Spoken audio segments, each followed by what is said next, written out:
Islam, Islam, Islamism. Bismillah, Ar-Rahman, Ar-Rahim. First and foremost, I'd like to rise to my highest of heights and give all perfect praise to our Father God Allah, acknowledging our ancestors, known and unknown, recognizing and naming all true and divine prophets, Jesus, Muhammad, Buddha, Confucius, and the last prophet in these days and times, our illustrious Hebrew prophet, Noble Jew Ali, in his first, second, and third form. I would like to remain standing and extend those honors to our National Grand Sheikh, Joe Bratton Bey, all national officials at headquarters in Baltimore, Maryland, all sheiks, sheikesses, deputy sheiks, and deputy sheikesses, and all of our friends, visitors, guests, citizens, members, students, children. I greet you all with Islam. Today's date for the record is June 20th, 2021, according to the Gregorian calendar. And as always, on the onset of our calls, we open up with paying homage to our Mother, Father, God, Allah.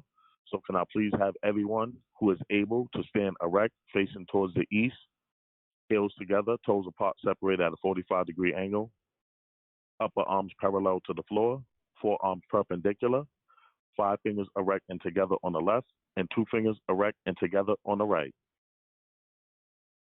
Allah, Father of the universe, the Father of love, truth, peace, freedom, and justice. Allah is my protector, my guide, and my salvation, by night and by day, through his holy prophet, Drew Ali. Ameen. And we would like to welcome you all to our National Town Hall Educational Forum call, being brought to you by the Moorish Science Temple, the Divine and National Movement of North America Incorporated, number 13, the Moorish American National Republic, under the guidance and direction of our National Grand Sheikh, Joel Bratton Bey. And I am the moderator for this evening's call. I am Brother Cornelius Sanders Bey, and I'll be going into our administrative announcements, which our first administrative announcement will be given by myself.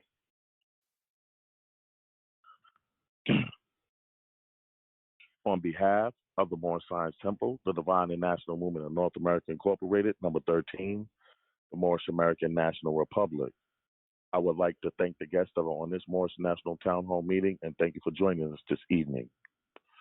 Our prophet Noble Jew Ali founded the ancient Canaanite temple in 1913 in Essex County, New Jersey. Later, in 1916, his missionary work was entitled The Moorish Divine and National Movement. In 1917, he transferred the movement to Cook County, Illinois. In 1925, the temple was called the Moorish Temple of Science. In 1926, the temple was incorporated as a civic organization. In 1927, the temple was unofficially adopted as the Moorish Holy Temple of Science. Our prophet Noble Jew Ali stated that the Negro problem is being solved only as it can, and that is by the Moorish Divine and National Movement. If you have a nation, you must have a free national name in order to be recognized by this nation as an American citizen. After lawfully connecting with the private international law of the Pan American Conference in 1928, the temple's name was changed to the Moorish Science Temple of America. The temple was then incorporated as a religious organization under the Illinois Revised Statutes in Cook County, giving the temple and its members national and international power. During this same period of time, unfaithful members of the Moorish Science Temple of America in Chicago and Detroit conspired to destroy the positive existence of the movement, causing great confusion. This is the reason for the misunderstanding of the national side of the movement amongst all Moorish Americans until this very day. Our prophet Noble Jew Ali stated that Chicago is doomed and Detroit must go down for what they did to I, your prophet. Afterwards, in 1929, our prophet Noble Jew Ali made his transition to the plane of soul. Our purpose of establishing these meetings on Sundays is to properly educate people on what the Negro problem really is, and to educate people concerning the national side of the movement of our prophet Noble Jew Ali, so that you may receive a clear understanding of it. Our prophet Noble Jew Ali also stated, "Come all ye Asiatics of America, and hear the truth about your nationality and birthrights, because you're not Negroes, In other words, all calling themselves Negroes, Black people, color folk, Afro American, Latino, Puerto Rican, Hispanic, or any other such names that delude to slavery. You are not these. Your nationality has been taken away from you, and your birthrights have been stolen from you by way of your original birth certificate, social security card, and your state ID/driver's license, which is why clear color copies, both front and back from these, is required from you when applying for Moorish American citizenship as you transform from your lower self to your higher self while working towards your actual freedom and becoming free national Moorish American citizens. You have ignorantly contracted into the jurisdiction of the federal U.S. government corporation. Thus, your nationality is United States. You have surrendered your free national state citizenship by registering yourself voluntarily as a beneficiary of the U.S. government corporation by way of your birth certificate, which is an unrevealed trust account instrument placing you in commerce with the federal U.S. Federal U.S. citizens are not citizens at all. They are subjects and property of the District of Columbia, residents and franchisees of the so-called bankrupt U.S. government corporation under municipal law. The Constitution for the U.S.A., the Bill of Rights, and the 13th Amendment with its 20 sections does not apply to federal U.S. citizens. Federal U.S. citizens are subjects and property under statutory, admiralty, and maritime law, as well as martial law under the undisclosed presumption of an international contract. Federal U.S. citizens have no constitutional protections or unalienable rights. They only have granted privileges by the U.S. government corporation. Legal persons born or naturalized in the federal U.S. were made exclusively by the 14th Amendment after the Civil War. The 14th Amendment was never lawfully ratified and therefore unconstitutional. Our prophet Noble Jew Ali held up the red flag with the five-pointed green star in the center in his right hand. This is our national flag. It is poorly misunderstood as the flag of Morocco. It is properly comprehended as the Moorish flag. He also held up the 48-star flag of the U.S.A. in his left hand. This is our flag of peace, friendship, and commerce within the states of the Union under the Republican form of government in this country. The 50-star flag of the U.S. with gold fringes around it does not represent free national Moorish American citizens. Social Security benefits and the income tax are voluntary contracts made mandatory for federal government employees and U.S. citizens who receive benefits from the federal government corporation. Asiatics are the aboriginal indigenous inhabitants of America. However, due to the fact that the Asiatics' birthrights have been stolen and we have fallen from the constitutional laws of the government, being placed in a chattel property status because of the reorganization of the U.S. with the New Deal in 1933, the Asiatics are now aliens, not to this country, but to all free national governments. We encourage everyone to become a naturalized Moor and register with the Moorish National Bureau of Vital Statistics in order to become part and parcel of this free national government. In this way, you are under the divine authority of our Honorable Prophet Noble Jew Ali, being under the jurisdiction of the Emancipation Proclamations of President Abraham Lincoln, inclusive of the 13th Amendment with its 20 sections, and not under federal jurisdiction, making your identity and your nationality Moorish American. The bankruptcy of the United States is a fraud.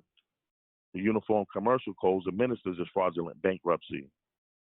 For those who undergo the UCC-1 financing statement and its further paperwork applications become a party to this fraud and disconnect themselves from the divine authority of our Honorable Prophet Noble Jew Ali, which is the conspiracy of the international banking cartel against us Moorish Americans. Also, having a seat in the United Nations is a trap. This places you under the controls of the cartels of Europe as well. Furthermore, a government that is a democracy is a trick because this type of government is not of the common people, for the common people, nor by the common people. Educating the masses on these issues in order for the subhanAllah, in order for the Asiatics to become functionally active is of the utmost importance for the progress and growth of the Moorish Divine and National Movement. For more information, visit our website, www.MANR.org. www.moorishamericannationalrepublic.com. During this meeting, we would like our guests to remain muted if you are not speaking. This will prevent background noise coming from you as these calls are being recorded. When you want to speak, press the star button twice to unmute your phone and state your name and where you are calling from. You may submit your questions to our email, townhall@moorishamericannationalrepublic.com, so your questions will be answered in the order in which they are received, as the email questions supersede direct questions from the audience. We would like our guests to continue to attend these meetings, and please invite your family members, associates, and friends to attend these meetings.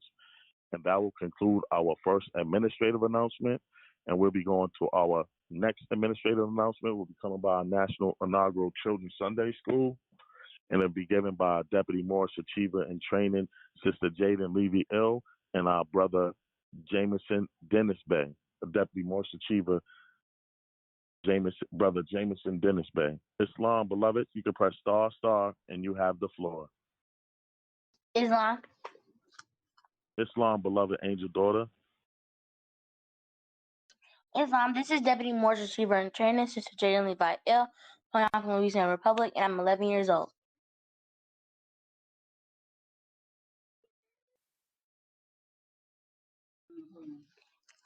Okay. First, I'd like to rise to my highest heights, giving all perfect praises to Allah, the Mother, Father, God of the universe.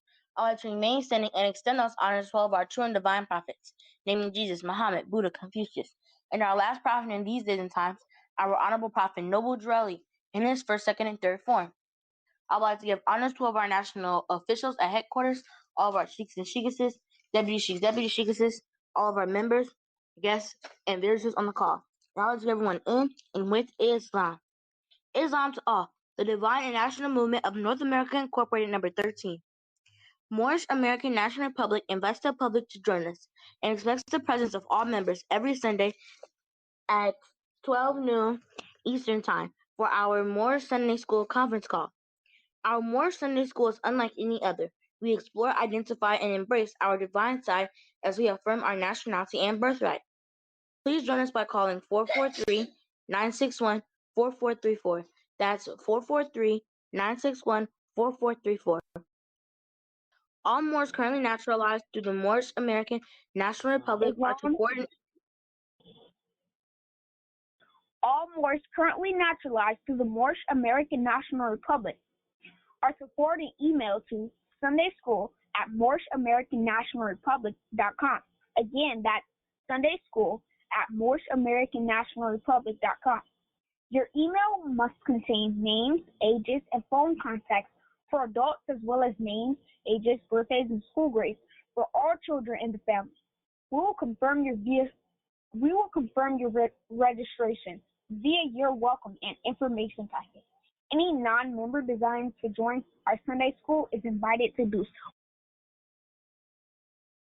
Again, the Moorish American National Republic Sunday School conference call is every Sunday at 12 noon Eastern Time. Join us by calling 443-961-4434. That's 443-961-4434. We had an powerful and magnificent class today. You can listen to our class playback at www.moorishamericannationalrepublic.com. We look forward to exercising our five senses together with you as we build to manifest guidance for our nation. Peace. Islam. And thank you for that beautiful administrative announcement. Our Deputy Moorish Achievers in Training, Sister Jaden Levy-Ill and Brother Jameson Dennis Bay. Appreciate you much, beloveds. Islam. Our next administrative announcement will be coming by way of our Moorish School Law and History Board of Education, and it'll be given by our good sister Carla Green-Eel. Islam, their beloved sister, you can press star, and you have the floor. Islam. Islam, sister. Vibrations are strong, loud, and clear. Trusting all is well with you and the family, and you have the floor. Islam, and thank you much, Brother Cornelius Sanders Day. And happy Father's Day to you and all the Moors on the call tonight. Islam. Islam family, this is your sister, Carla Green-Eel, from Masters of Commonwealth. I rise to my highest heights and give all perfect praises to Allah, the Mother, Father, God of the universe, honoring our ancestors, known and unknown, recognizing and naming all true and divine prophets, Jesus, Muhammad, Buddha, Confucius, and the last prophet, Prophet Noble Drew Ali, in his first, second, and third forms. Sending those honors to our National Grand Sheikh, Joel Bratton Bey, all of our national and local officials, all sheikhs, sheikhesses, deputy sheikhs, deputy sheikhesses, all children, members, students, guests, and citizens. I greet you all with Islam. Please remain muted for this very important announcement. Peace and greetings. The Moorish Science Temple, the Divine and National Movement of North America Incorporated, number 13, the Moorish American National Republic, requires from everyone desiring to proclaim their Moorish American nationality to fill out and complete an application for Moorish American citizenship and 3-course registration forms for each of the Moorish law and history courses, which I'll explain later. Many people question, why do we have to fill out paperwork and submit copies of our personal documents? This is the reason. We must know who you are, your background, previous affiliations, work history, physical abilities, education, skills, training, etc.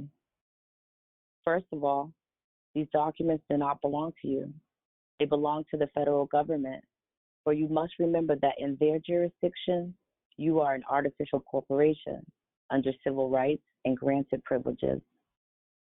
Secondly, we require these documents because once you are a free national Moorish American citizen, your file will be in the Moorish National Bureau of Vital Statistics, which is set up for each natural person. These Moorish documents that you'll be receiving at the time of your naturalization are prepared from these documents. The most important page in the application is the self-audit page. This allows you to make sure you know the appropriate attire to wear during naturalization and are submitting the required documents, fees, and photos. The documents must be clear-colored copies for clarity and authenticity. The photos must be passport size.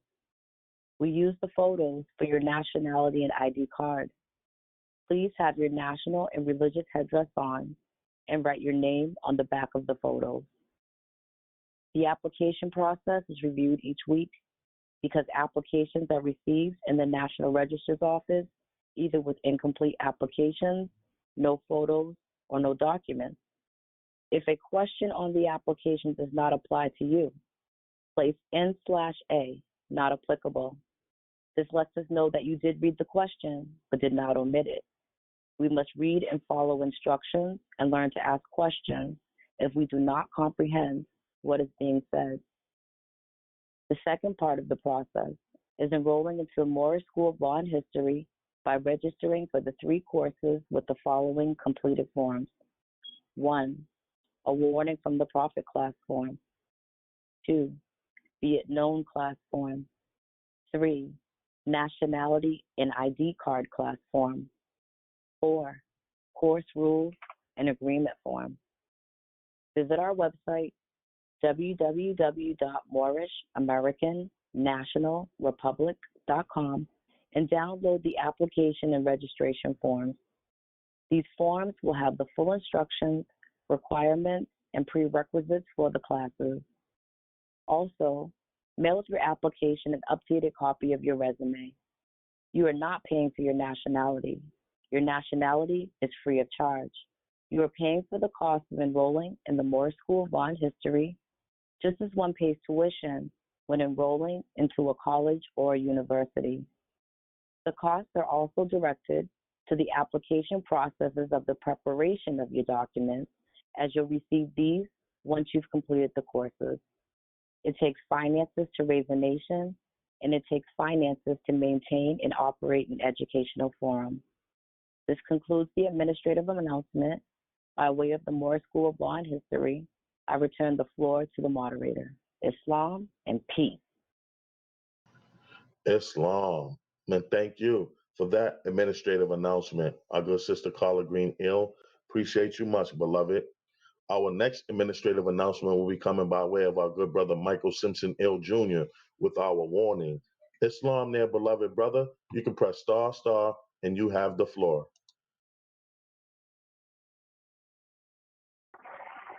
Islam there, good brother Sanders Bay. Can you hear me? Islam there, good brother Michael Simpson L. Jr. I can hear you loud and clear. Your vibrations are strong. Trusting all is well with you and the family, and you have the floor. All is well with me and the family. Trusting all is well with you and the family. Indeed. Giving thanks, beloved. You have the floor. Thank you much, Mo, man. Always good to hear your vibrations. Much honor and gratitude. Brother Michael Simpson L. Jr., calling out of Wayne County, Michigan Republic. First, I'd like to rise to my highest heights, giving the all perfect praise to the great God Allah, to all our ancestors, spoken and unspoken, naming and honoring all true and divine prophets, Jesus, Muhammed, Buddha, and Confucius, and our last prophet in these days and times, our illustrious Hebrew prophet, our great Redeemer, Noble Drew Ali, in his first, second, and third form. Also, I'd like to extend those honors to our headquarters in Baltimore, Maryland, Temple number 13, our National Grand Sheik, Joe Bratton Bay, to all our national officials, sheiks, sheikesses, deputy sheiks, and deputy sheikesses, and to all our family, friends, guests, citizens, students, and to our illustrious future, our children, I greet you all with Islam. This administrative announcement is coming by way of our Sergeant at Arms Administration. Warning, if any persons, groups, or companies claiming to represent the Moorish Science Temple, the Divine and National Movement of North America, Incorporated, number 13, the Moorish American National Republic, in any way and offering to sell you such things as the application for Moorish American citizenship, naturalization paperwork, nationalization paperwork, trust documents with the Moorish American National Republic's logos, passports, diplomatic appointments, diplomatic papers, diplomatic motor vehicle license plates, driver's licenses, titles of nobility, doctorates or other educational titles, business banking licenses, tax shelters, tax identification cards, or the likeness of any of these, please contact the Moorish National Bureau of Investigation at area code 410-501-7301. I repeat, area code 410-501-7301. Immediately, violators will be prosecuted to the full extent of the law. The members and the grand body of the Moorish Science Temple, the Divine and National Movement of North America, Incorporated, number 13, the Moorish American National Republic are not sovereign citizens, nor Moorish nationals. The Moorish Science Temple, the Divine and National Movement of North America, Incorporated, number 13, the Moorish American National Republic is not, I repeat, is not a sovereign citizens movement. This administrative announcement comes by way of our Solicitor General, National Grand Sheik, Joe Bratton Bay. And that concludes the reading of this administrative announcement. Islam there, good brother for Sanders Bay. The floor is yours. Islam? Islam. And thank you for that administrative announcement. Our good brother Michael Simpson L. Jr. Appreciate you much, beloved. Islam. Our next administrative announcement will be coming by way of our Deputy Sheikess, Alyssa Thomas Bay, with our caveat emptor. Islam there, beloved sister. You can press star, star, and you have the floor. Islam, brother, all is well? Islam there, Deputy Sheikess, Alyssa Thomas Bay. All is truly well. Trusting all is well with you and the family, and you have the floor. Giving thanks, brother. Islam, this is Deputy Sheikess Alyssa Thomas Bay calling out of the New York Kings County Republic. First, I'd like to rise. I give all perfect praises to Allah, all of the divine prophets, Jesus, Muhammad, Buddha, and Confucius, our prophet in these days and time, Prophet Noble Drew Ali, our National Grand Sheik Joe Bratton Bay, all of our national officials, all of our sheikesses, deputy sheiks, deputy sheikesses, members, citizens, students, and guests. I greet you all with Islam. Notice to the public, let the buyer beware. Caveat emptor. Moors are men upright, independent, and fearless, who care for their loved ones and follow the prophet to a destiny which is not uncertain nor unknown. They are fortified by the impregnable doctrine built upon love, truth, peace, freedom, and justice. It is therefore folly at its greatest heights for smelly culprits with their insidious plans to invade such realm. They try, but their own bad planning brings down wrath upon their heads like the sword old Damocles had. Intrigue and scurrilous cunnings find a difficult path to travel within the ranks of the Moors. This is so because the Moorish movement has been well planned by Prophet Noble Drali, whose latent powers are abundant, unknown, and may be called into action as a matter of defense at any moment. Prophet Noble Drali knows the people within his ranks who are interested. They are vanguard of the movement as the Moorish hordes increase here in America. All of the Moors are active, not passive. A member's interest can only be in one direction, and having traveled over the road years before the prophet knows where every member is along the road. A few feet below is another road where schemers walk, where traders grin and culprits bask in the sun. They think they're on the same road with the true Moors, but the Moors are high above on a pinnacle, where they might view the destructionists as they fall for the last time, and their bones bleach in the sultry midday sun. Hungry scavengers flying high catch scent, devour, and leave crying out, caveat emptor, cast out the dead carcass.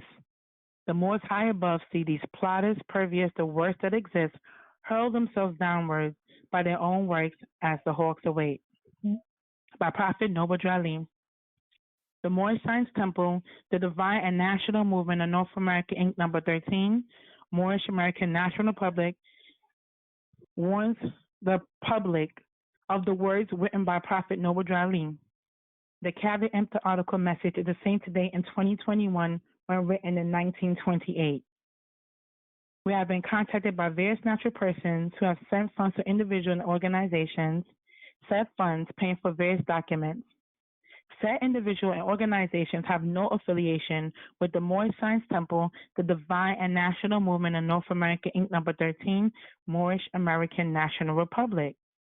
We herein advise the Moorish Science Temple, the Divine and National Movement of North America, Inc., number 13, Moorish American National Republic, does not sell documents of any type. Again, we do not sell documents. Again, be herein notified that said individuals and organizations have no affiliation with our organization, the Moorish Science Temple, the Divine and National Movement of North America, Inc., number 13, Moorish American National Republic. Some of said organizations have mirrored names which read closely to ours.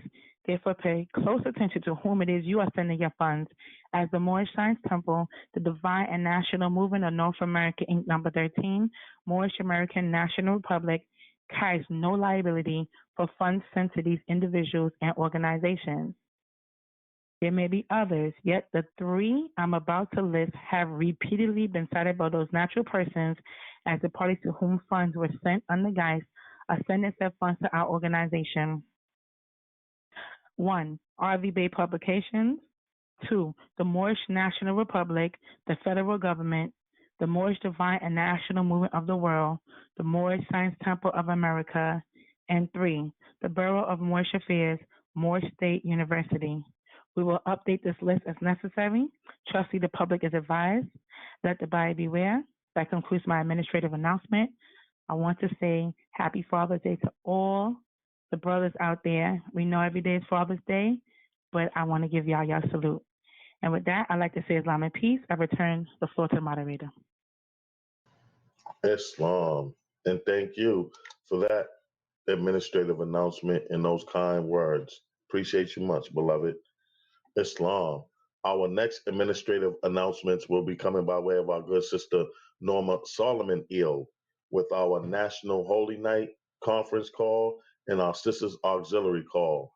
Islam there, beloved sister. You can press star, and you have the floor.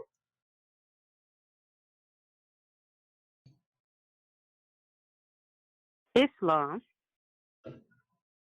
Islam, sister, you can be heard loud and clear, trusting all is well with you and the family, and you have the floor. Islam, praise Allah, all is truly well on this end. Glad that all is truly well on your end, as well as all the other announcers before me. Islam family, this is Sister Norma Solomon Ill, calling out of the Bronx County in the New York Republic. First and foremost, I rise to my highest heights, giving all perfect praise and the highest honor to Allah. the Mother, Father, God of the universe, giving honors to our ancestors that we know of and the ones that we don't know of. We name and recognize all true and divine prophets, Jesus, Muhammad, Buddha, Confucius, and to our illustrious Hebrew prophet in this new era of time, Prophet Noble Drew Ali in his first, second, and third form. Remaining standing and giving honors, high honors to our National Grand Sheikh, Joel Bratton Bey, to all of our sheikesses, to our sheiks, to our deputy sheikesses, to our deputy sheiks, to all of our citizens, members, students, children, or any guests that may be on the call this evening, I greet all in and with Islam. The first administrative announcement is coming by way of our National Holy Night conference call. Friday is the holy day for all Muslims all over the world. Islam or Muslims, the public is invited to join our National Holy Night conference call Friday evenings at 9 p.m. Eastern Daylight Savings Time. If you live in an area without a temple, or you are unable to attend your local Holy Night meeting, our National Holy Night conference call is here for you. We invite the public and all members to join our National Holy Night conference call at 443-961-4434 every Friday as we celebrate the closing of one creation and the opening of the next. Come give thanks to your creatress, creator, and exercise your five senses, celebrating and commemorating the divine unity of Holy Night. 443-961-4434 every Friday, 9 p.m.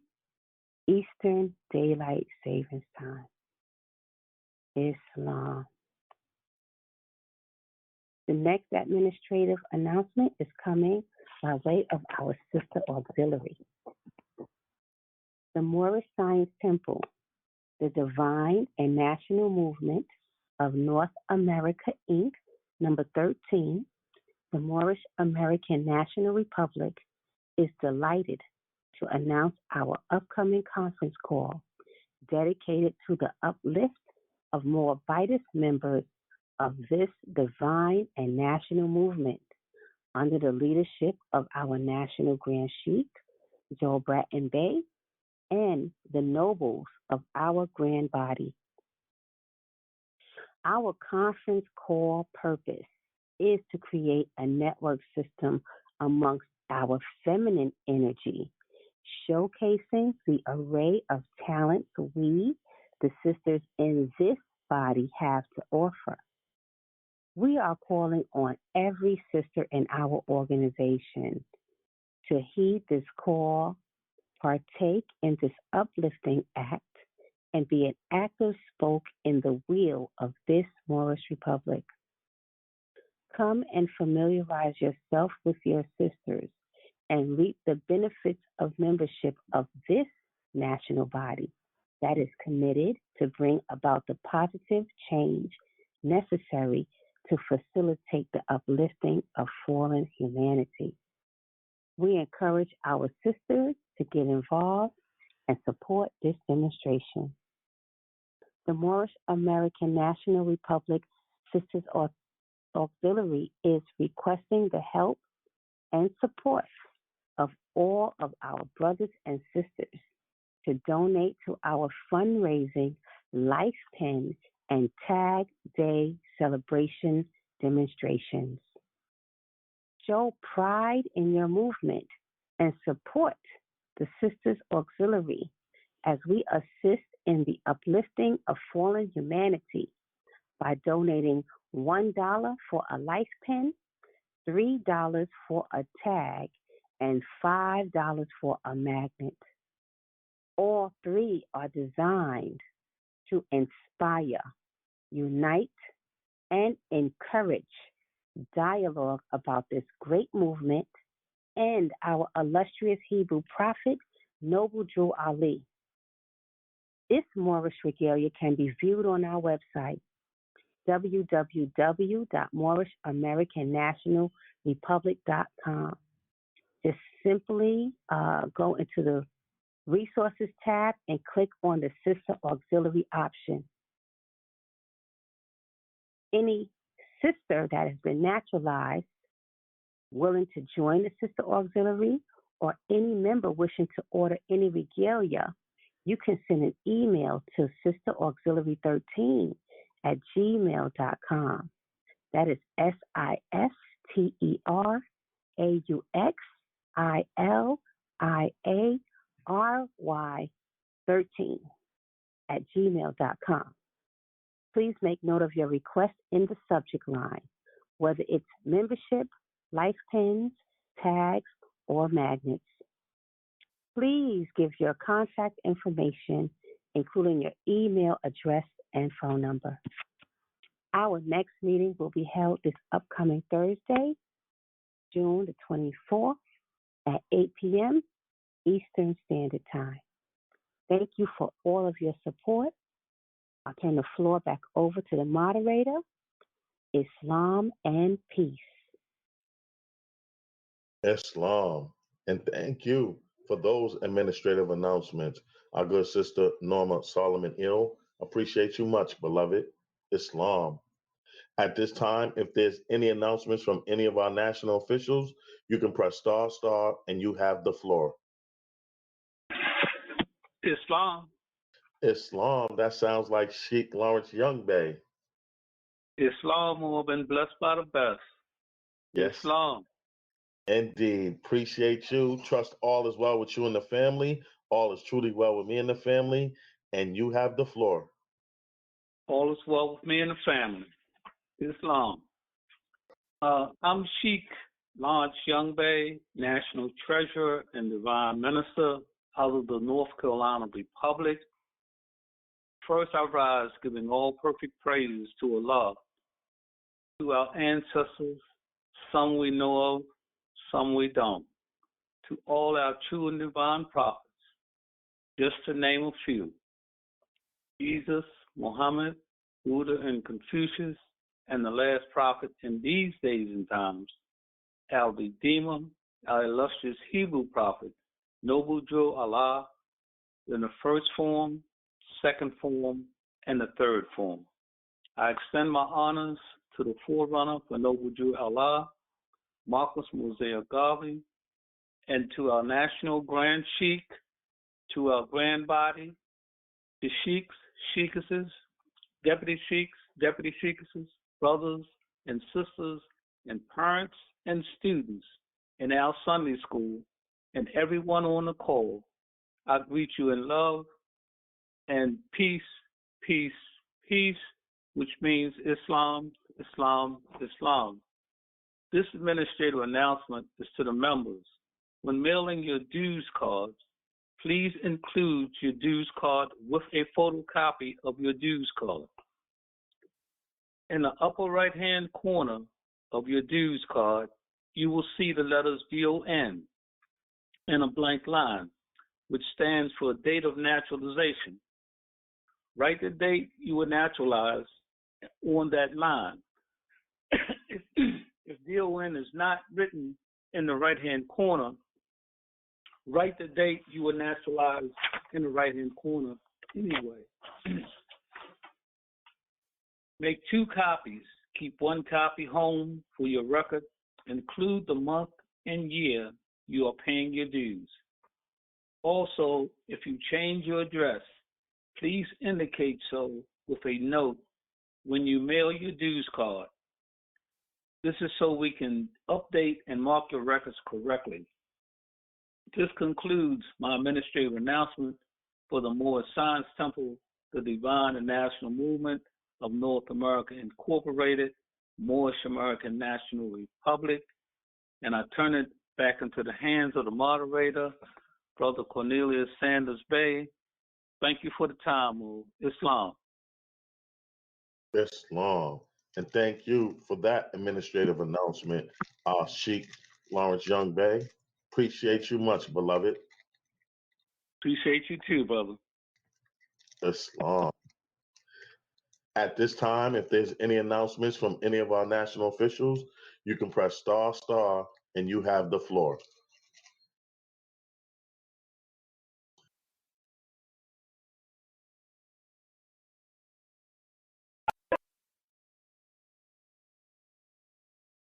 Islam.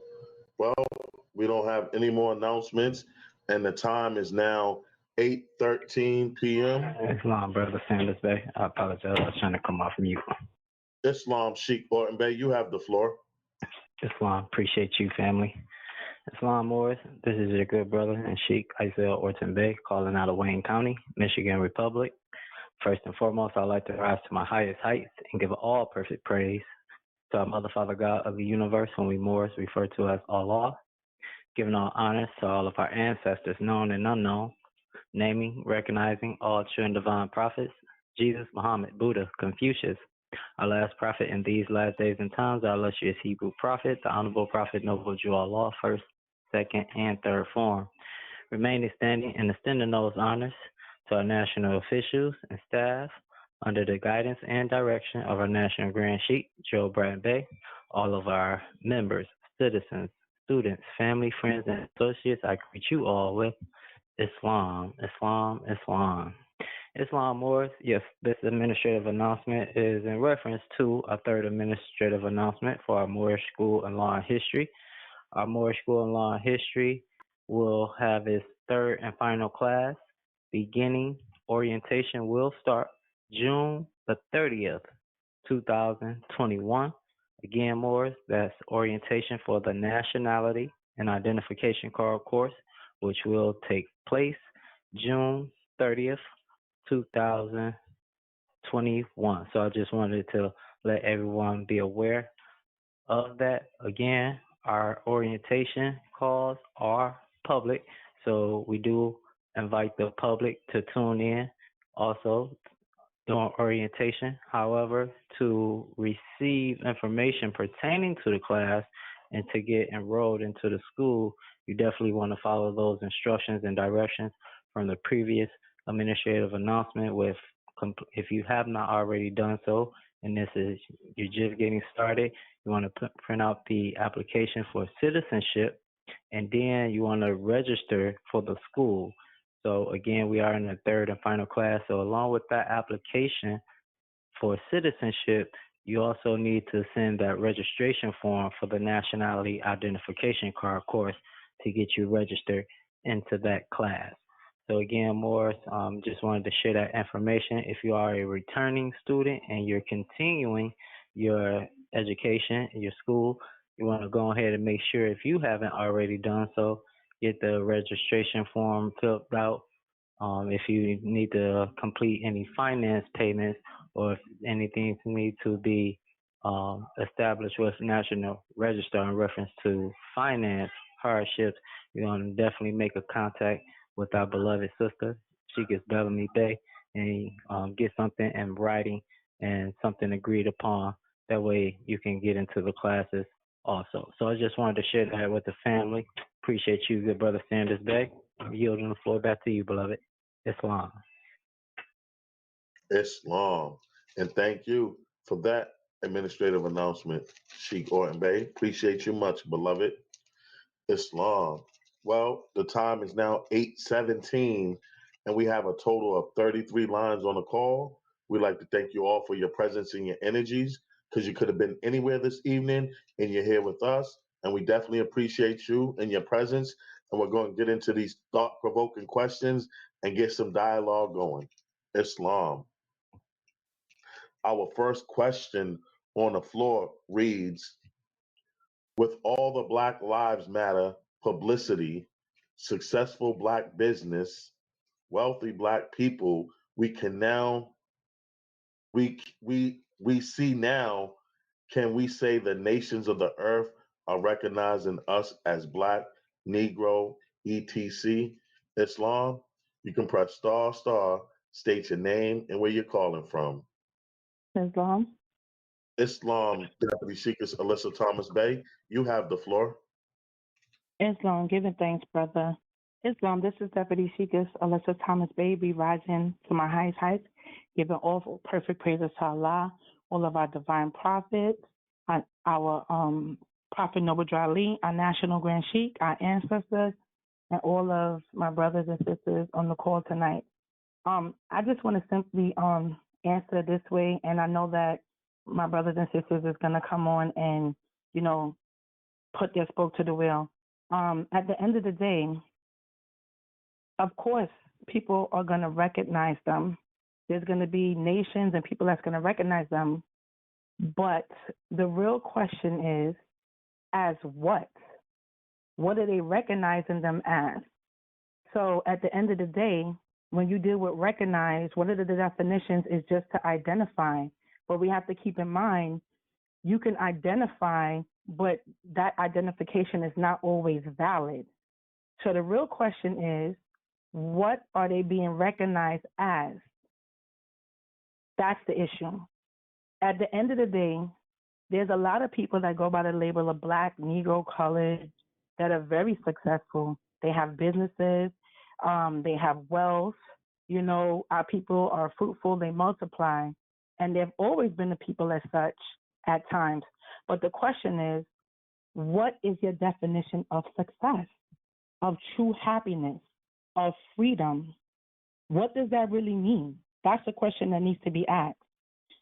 Does it mean because you're successful or you're wealthy that you'll be respected and you'll go unmolested? Absolutely not. It doesn't mean that you're going to get that in return. When we look at the Dred Scott case, Judge Taney, he stated the Negro has no rights the white man is bound to respect.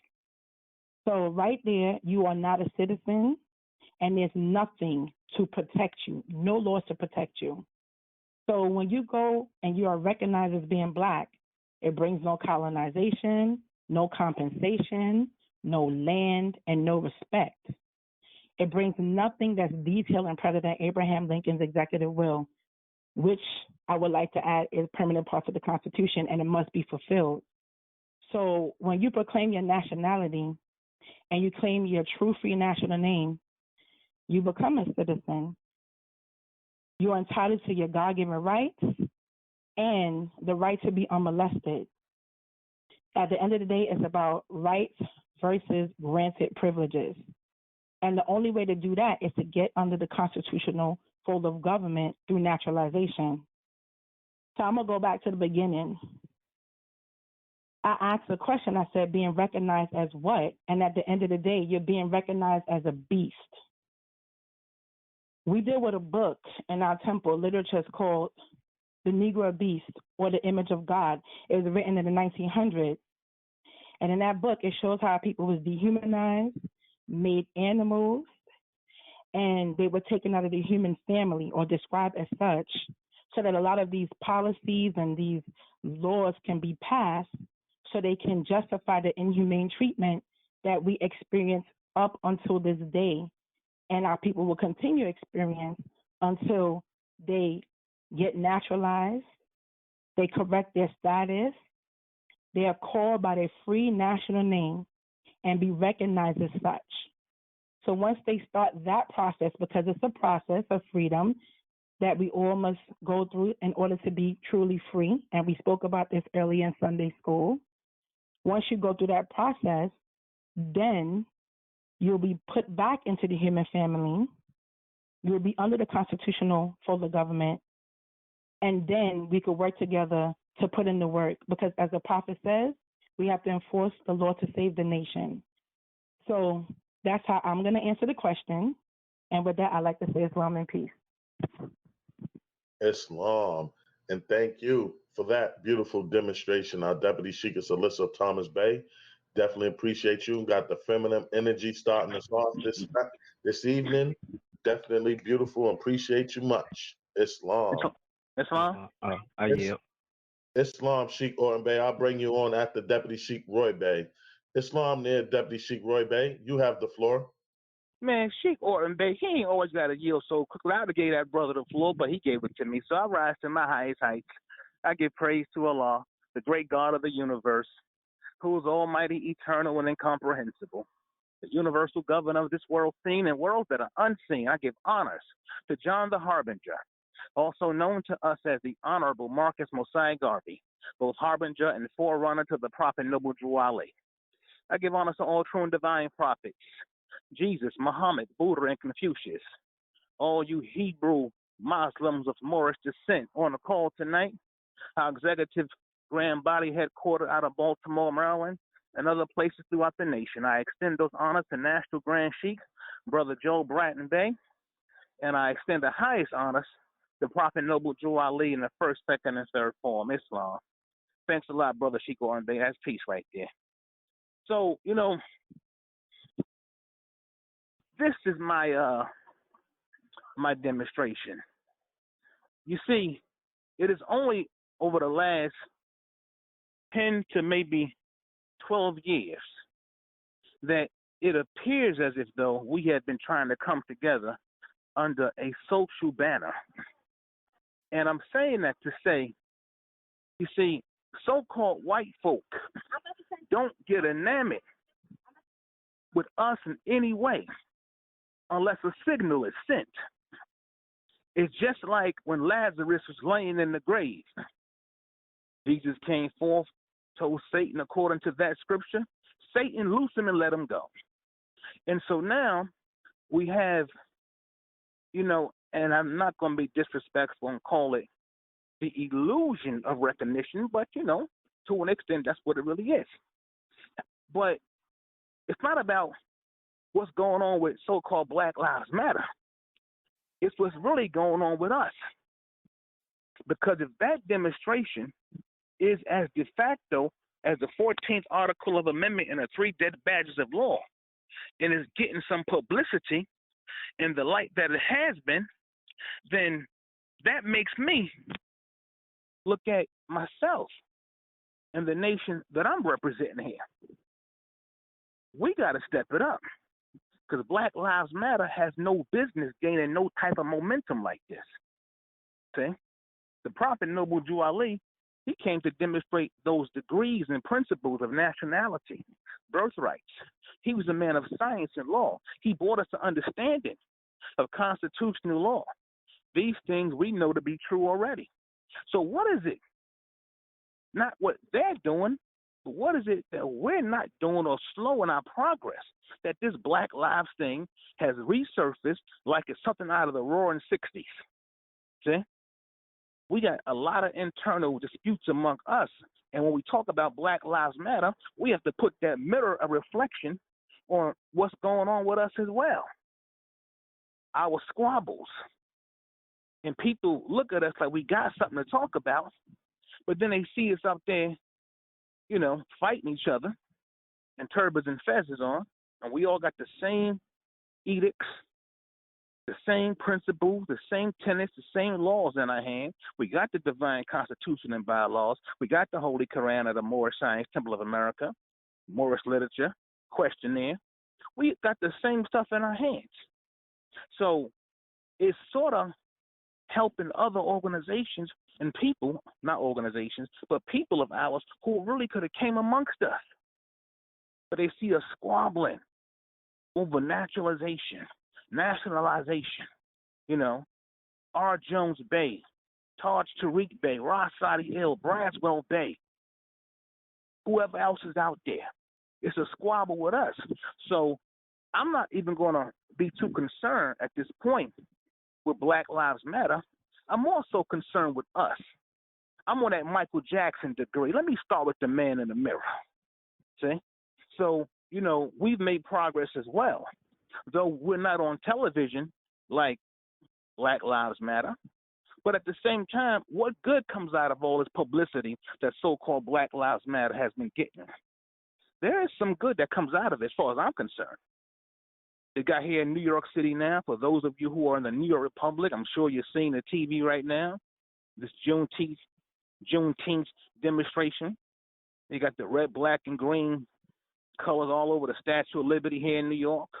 You know, red, black, and green, downtown, 42nd Street, Midtown Manhattan. Okay, I'll give credence to that aspect because that came from the Honorable Marcus Mosiah Garvey, who, when J. Edgar Hoover said, your people will never do X, Y, and Z because you ain't got a flag. So Garvey went and conjured up the red, black, and green flag, August 22nd, 1920, New York City, Madison Square Garden. And boom, there came the red, black, and green flag. So I see that as honor to him. And because he was a forerunner to the Prophet Noble Drew Ali, I ain't got no problem with that, though it's not the flag of our ancient forefathers. But it was a flag that he bore on behalf of his little degree with partaking in all uplifting acts trying to do his part. However, we need to get furthermore on our game. And if we can't do it with other Moorish entities, then we should do it amongst ourselves. We need more communication, more respect. No low-key, down-low player hating. No side-talking each other. And then you'll start to see strength amongst us, like it appears to be amongst various other so-called black organizations. Are they recognized? The prophet said the world will never recognize this unless I, the prophet, am at the head. Now, when he said recognize this, that wasn't just implying the corporate name Moorish Science Temple of America, because he adopted all so-called black folk. They belong to him, the sons and daughters of Prophet Noble Drew Ali. So the world will never recognize this. Those in the temple who know their nationality and those who are out of the temple who are still lost in the sauce and need to catch up. So he's the head of all this. And until the world recognizes him as the first and foremost head of this body, then guess what? We still lacking collectively on a scale of proper recognition. So Moors, you know, the prophet said it's work for all to done, for all to do. We got a long way to travel in dealing with this dead, mentally dead Negro out here. Sister just made reference to the Negro, the beast. They'll give us a couple of minutes here and there every so often, make us feel good like we are part of American society and all that good stuff. But soon as the sun goes down and the moon rises and the wolves get to hollering again, you know the drill. It's back to molestation.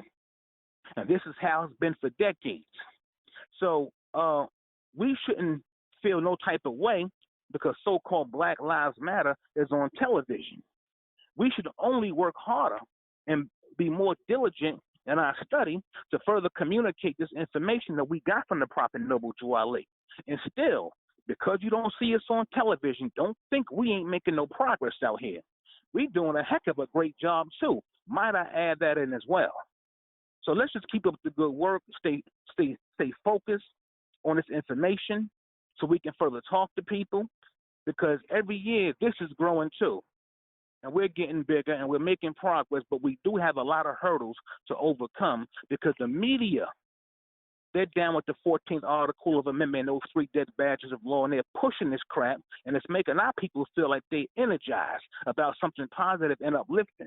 But the media understands the socio-psychoticness that's taking place amongst us because they know their people instill this demonstration inside of us. Brother Cornelius Sanders, I yield the floor. Islam and peace. Islam. And thank you for that beautiful demonstration and add-on, Deputy Sheikh Roy Bey. Appreciate you much, beloved.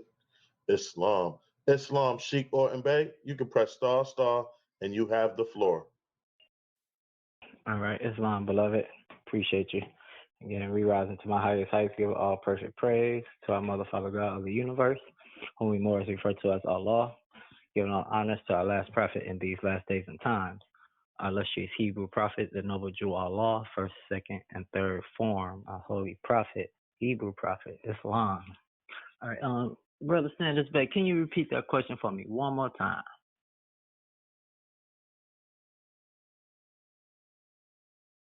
Islam, Sheikh. Yes, indeed. Can you hear me? Yes, I got you loud and clear. Islam. The question reads, with all the Black Lives Matter publicity, successful Black business, wealthy Black people we see now, can we say the nations of the earth are recognizing us as Black, Negro, etc. Islam? Islam. All right. All right. So, well, just to come back off of what was already stated, um, that would be a measure, I would have to say, because we have to understand and know what do we consider successful. When we understand this one government with two jurisdictions. So just to touch on points that was addressed in the question, the Black Lives Matter, we have to understand that there's a conspiracy amongst us. All right. So the marvelous light, we can't expect the oppressor to shine that marvelous light. They're going to give you the light that's dim. All right. They're going to give you the light that deals and play with your emotions, because that's what the Black Lives Matter thing is all about. It's based off emotions. There's no structure. There's no laws. It's just what? Our good brother Thomas Muhammad Ill had a demonstration on his Zoom last night. He's work at Arizona State University out in Arizona, and something was presented to them in reference to this Juneteenth.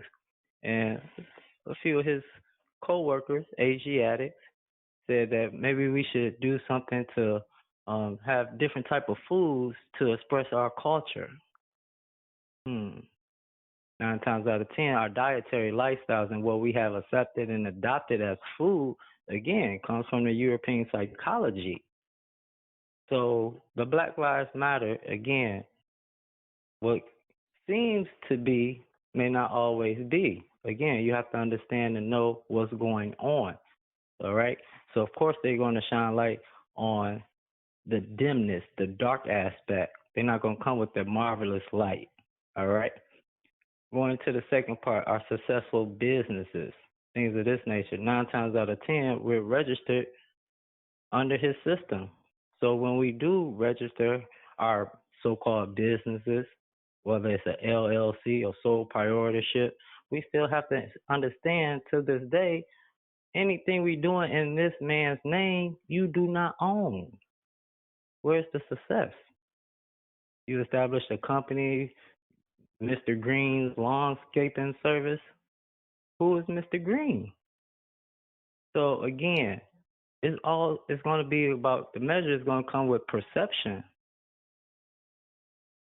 and what's true. So many times, that's what life is. Life is a test, and it's all about how you choose to respond. So this is why it's coming upon us to become adept and versed in many different areas, utilizing our Prophet's foundation, what he has brought to us to help restore us back to that clean and pure nation, being recognized as Negro, Blacks, and Colors. Well, that's been since they've been writing their history books. You go back, they say they found these mongoloid bones, these negroid bones. So that beat has not changed. If we want to go to the 90s with James Brown, I'm black and I'm proud. All right? So again, the publicity is going to always is controlled by the media, by the oppressor. I like the acronym Maniac, European, Devil in Action, media. There's another acronym out there. But again, once we start to understand the significance of propaganda, we got to get with the science of these things. We have to see what the video broadcasting, and they get these frequencies and these hertz, and they're calling it a program coming through the what? The television. They'll through these vision, media, Maniac, European, Devil in Action. So we have to, again, come to grips with what is really going on, what our priorities need to be, and that's what we should harness in and focus on, doing our work. We have to do our missionary work. We can't worry about what others are doing. You can't worry about the Jehovah Witness, the 2 European boys that's going to be coming riding down your neighborhood. Have we thought about going to their neighborhoods and teaching them about this 14th Amendment, letting them know, like, hey, you're in the same boat. So again, it's coming upon us to understand what we need to give our energy to and what we do not need to give our energy to. Because a lot of these programs that's out there is just to suck up your energy. They need you to scroll. They need you to keep on scrolling. Everything to keep you distracted from what's real. The matrix is real, Moors. So we have to educate ourselves, become knowledgeable, and not just becoming knowledgeable, becoming wise by putting this knowledge into application. So no matter what the media presents, that's what they're going to do. If you go to the East, they're going to show what they're going to show. They're going to show these videos. This is what our people seeing all across the world. They seeing us in the celebrity limelight. They're not able to see what the Moorish Americans are doing. They're not able to see what our uplifting acts are. We have to do that. We are responsible for how we are being perceived. The stereotype is already out there, Negro, black, and colored. That's what we got to correct, that era. So with that, I'll put a period behind my statement and yield the floor back to you, my good brother. Yielding the floor. Peace. Islam. Islam. Islam. I heard you. Two Islams. Hold the line 1 second. Thank you much for that beautiful demonstration and add-on, Sheikh Orton Bey. Islam. I heard two Islams. I heard Sheikh Calvin Greenhill first, and then I heard another brother say Islam. The other brother, what's your name? Andre Wimbush. All right, brother Andre Wimbush. I'll bring you on after Sheikh Calvin Greenhill. Islam? Islam. Islam. Islam, Sheikh Calvin Greenhill, you have the floor. Islam. Sheikh, Deputy Sheikh Saunders Bay. Good hearing your voice. First, I rise and give all perfect praise to our great God Allah. I want to give honors to our prophet, Jesus Muhammad, Buddha, and Confucius, and our last prophet in these last days and times, the Honorable Prophet, Noble True Ali. The three calls that's ahead of me, the sister, Deputy Sheikh Melissa Thomas Bay, I think her name is, Deputy Sheikh Roy Bay, and of course, Sheikh Orton Bay. Three beautiful, beautiful demonstrations on this so-called BLM, Black Lives Matter. It's a game. It's nothing but a game. We are taught in Moorish science, black according to science means deaf. But what type of science? Political science. So in this man's system, political has something to do with the politics. I call it politics and all of two. Sometimes you got to use, make up your own words and all of sometimes for you and all of, because this man makes up words. I'll give you another beautiful example. In our Congress, we have what is called the Black Caucus. As I said before, black according to science means deaf, and we know a caucus is something dead. So you ask yourself, no wonder these 40 so-called black people that's in the Black Caucus, and I think it was started in the 70s, if my memory serves me correct, with the Honorable Pern Mitchell here in Baltimore, who is with the ancestors now, and I think he was one of the founding members of it. But there's a brother today in the Congress, and I think he's from Florida. I think his name is Brian Robertson, I think. He's a brother, and he's a Republican. They had it up, they put it up that he was kind of disenchanted because the Black Caucus wouldn't let him in that so-called fraternity, the Black Caucus. And I asked myself, I said, brother, why would you get mad because they won't let you in the black caucus? Black, according to science, is deaf, and a caucus is something dead. And if you look at these so-called 40 members that's on there, they don't get nothing done. We got to pay attention to words, the spelling of the words and all of too. That's why they call it spelling, because words have spells on it. And we are up under this man's system, as our Grand Sheik asked us a question in Friday night's holy service about the question was, are we free? And what makes us free? But the answer, Grand Sheik gave us an answer and all, because he liked to always test us and all on Friday nights and all too. And he said, the law is controlling us. The European is living by the law, and we're dying by the law. See, so as long as these laws and everything, he's got us. The man that control your habits control you. So these little trick phrases, Black Lives Matter, that group was founded by George Soros with the three sisters that's in there, and I think one of them is a Marxist. She has since stepped down out of that, and I think she bought 4 properties, over $4 million or something, and she got out because there's a lot of heat coming on her now. But as I say, Morris, we got to pay attention to these words that they use. As Brother Orton Bay say, it's a lot of feel-good stuff of the words, and then we run with it. And all of two, instead of sitting down and look and see what these words mean. We're not going to get anywhere as long as we call ourselves black. And with that, I'd like to turn the meeting back over to you, Deputy Sheik Saunders Bay. Thank you, Mo. Islam, and appreciate you for your demonstration and add on our Sheik Calvin Green Ill. Appreciate you much, beloved. Islam, Brother Andre Winbush, you can press star, and you have the floor. Islam. Want to give praises to the Most High. May Allah be in sweet, holy, divine name. Honor to the beloved prophet, our angel prophet, Angel Ali, Noble Drew Ali.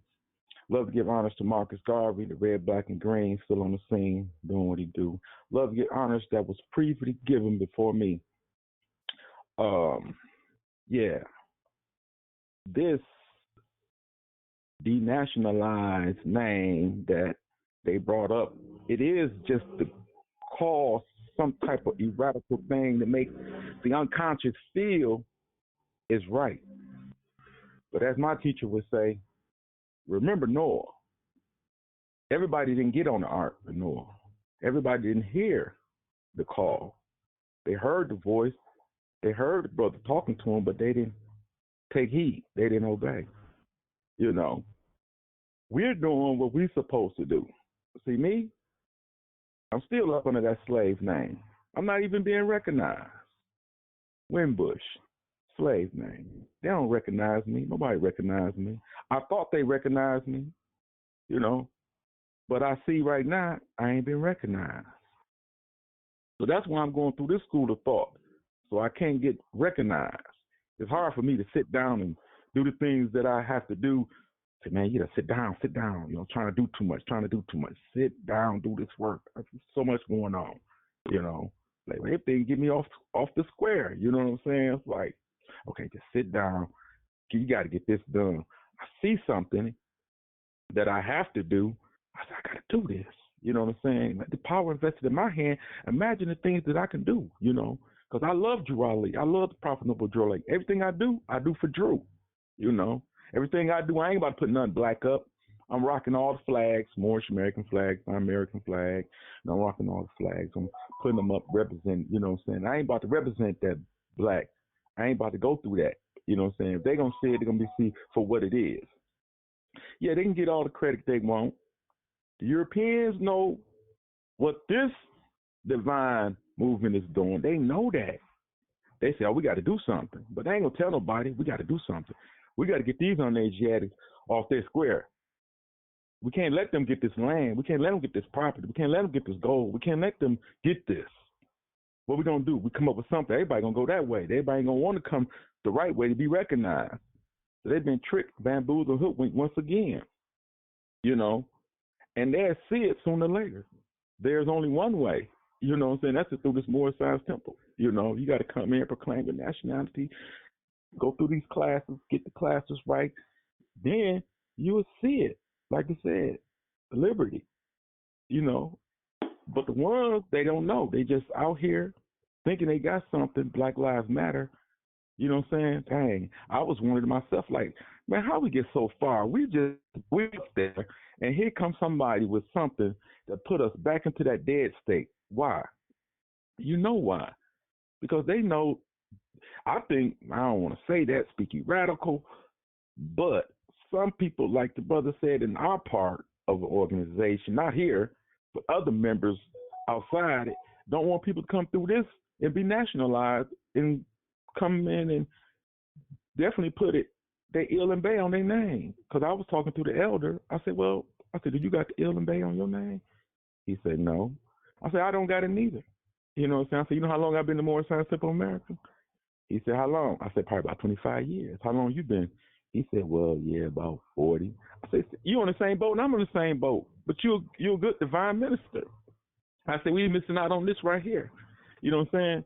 I said, I ain't made it yet, but I'm working on it. I'm trying to sit down and get this study on so I can be recognized by the government, which I live in the nation of the earth.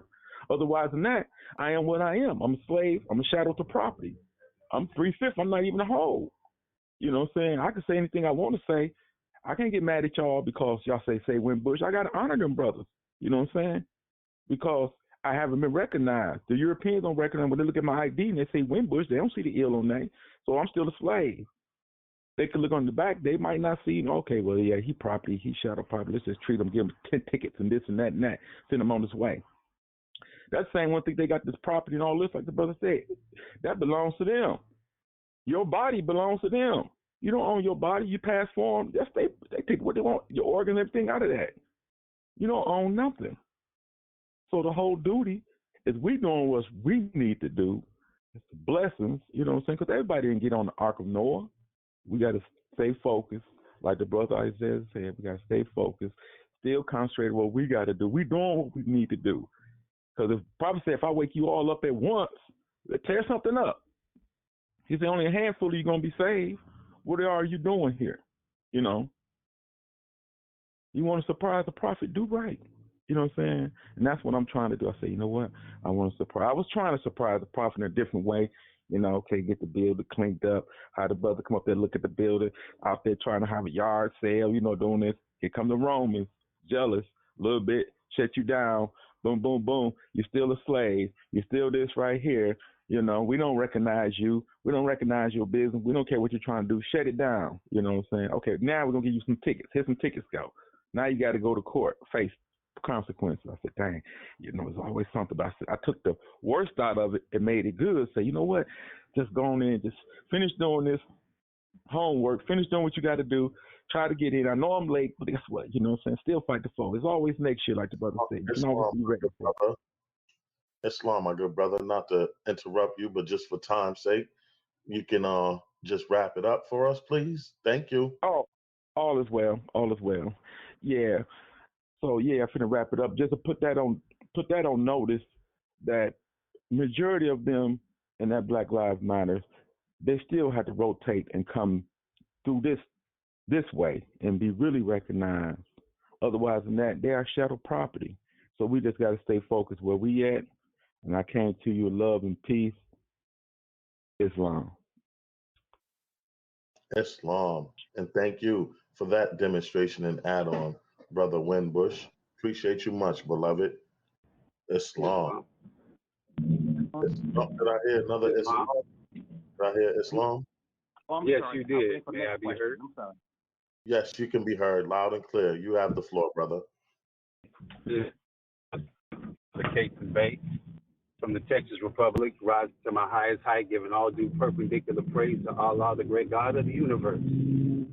I extend that honor to our most holy prophet, Noble Drew Ali, and his forerunner, Marcus Mosiah Garvey, to our national Grand Sheikh Joe Bratton Bey, to every Sheikh Sheikess, Deputy Sheikh Sheikess, and every faithful Muslim. Islam, Islam, and Islam. So dealing with this topic of Black Lives Matter, it's almost hilarious. I think if anyone has seen the temperature since this so-called election has taken place, they have really been making it a point to point out to people to be black proud. We're going to give you stuff these days. We're going to help you out. We're going to give you money, the underserved community. These people are making a real big play to try to make it sound like they're trying to make it up to so-called black people. But in essence, what they're doing is they're reinforcing the fact that black people, you just come from slavery. You come from slavery. And everything about a black person and a black history comes from slavery. Black people, or so-called black people, have been so duped over the years, it's just pathetic. Because even if you look at the Black Lives Matter and you go on the website and you read it, you'll find out that it stands more for black gay people than it does for black people. Ooh, well, why did he say that? Well, has anyone really looked at the Black Lives Matter website and looked at the about? Well, let me help you out right quick. Because when it tells you what they affirm, they're not telling you that they affirm black lives. Because if Black Lives Matter was about so-called black lives, they would be right there.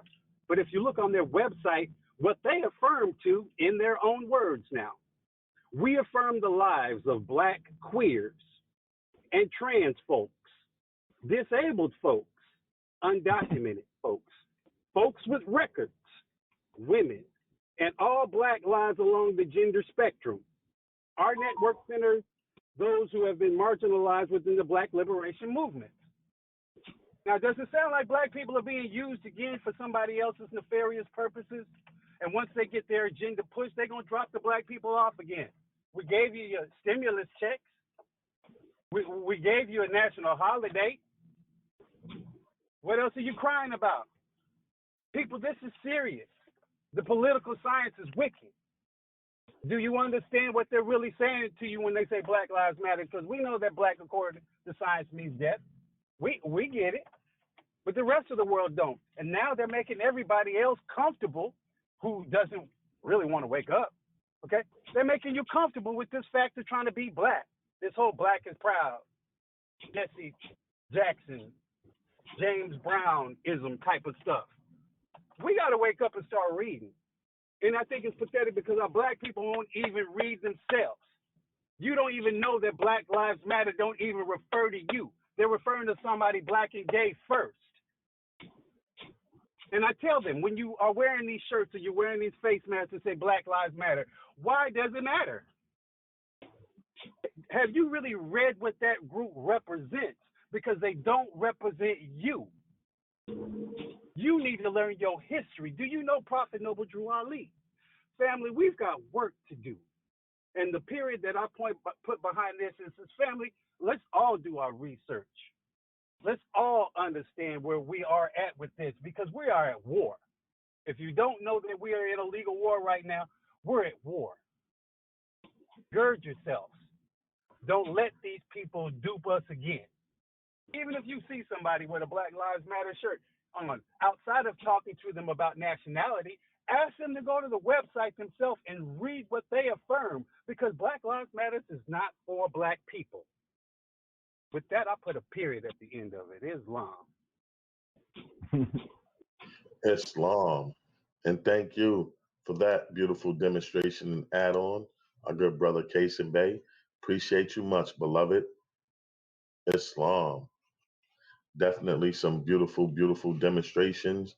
But I like to just like to thank everyone that did demonstrate. The demonstrations was on point for all our brothers and sisters. And definitely appreciate you much. And at this time, I'm gonna ask everyone to mute their lines and remain muted as I introduce and bring to the floor the National Grand Sheikh of the Moorish Science Temple, the Divine and National Movement of North America Incorporated. Number 13, the Moorish American National Republic, is none other than my brother, your brother, our brother, the National Grand Sheik of the Moorish Science Temple, National Grand Sheik Joel Bratton Bey. Islam there, National Grand, you can press star star and you have the floor.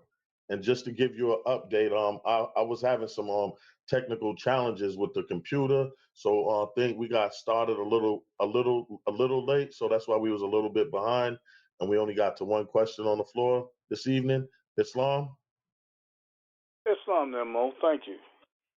Okay, so that was the first question. That's the only question. Yes, National Grand. Okay, and that was. So read that first question. With all the Black Lives Matter publicity, successful Black business, wealthy Black people, we see now. We see now. Can we say the nations of the earth are recognizing us as Black, Negro, and etc. Islam? Islam. I was wondering what's going on because I don't have those questions. I have something totally. It got revised. It got revised, National Grand, because the first question and the revised one, the first question was the last question from last week's town hall. Islam, that we didn't get to. Okay, so I'm gonna have to. I was looking at what Mo had sent me, so okay, I'm gonna have to revamp here and there. So let me write this question down so I can look at it, see exactly what it is. National Grand, would you like for me to send it to you real quick? Yeah, okay. All right, okay, all right.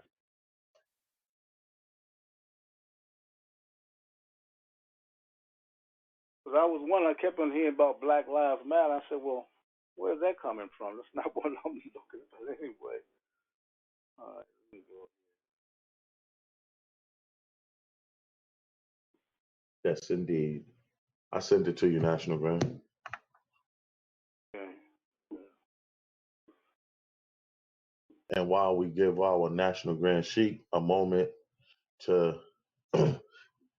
get acquainted with the question, definitely like to thank you all for your demonstrations. Beautiful, beautiful demonstrations. Definitely got a lot of dialogue going. We got a lot of commentary. Definitely well needed, and I trust that those that were listening did take some notes. There was definitely some good demonstrations on the floor. Well, did you send this in my message? Yes, I text messaged you, National Grand. Okay, all right, okay, let me get that.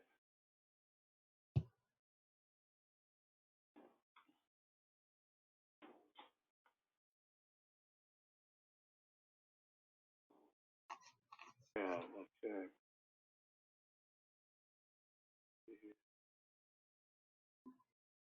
Okay. Definitely.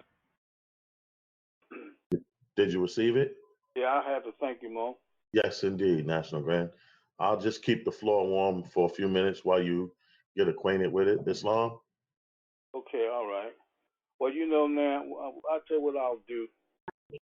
Deal with the second one, how many Moorish governments are there, and then I'll get back to this Black Lives Matter situation. Being that was the second question, right? How many Moorish governments are there? Yeah, we didn't get to that, National Grand. Yeah, no. Okay. And you only got to the one dealing with the Black Lives Matter, right? Yes, indeed, yes. Okay. All right, what I'm saying is, well, I'll deal with the Black Lives Matter first, and then if it's time, I'll just deal with the other one. Okay, fall for Black Lives Matter. Trouble Cities, Black Business.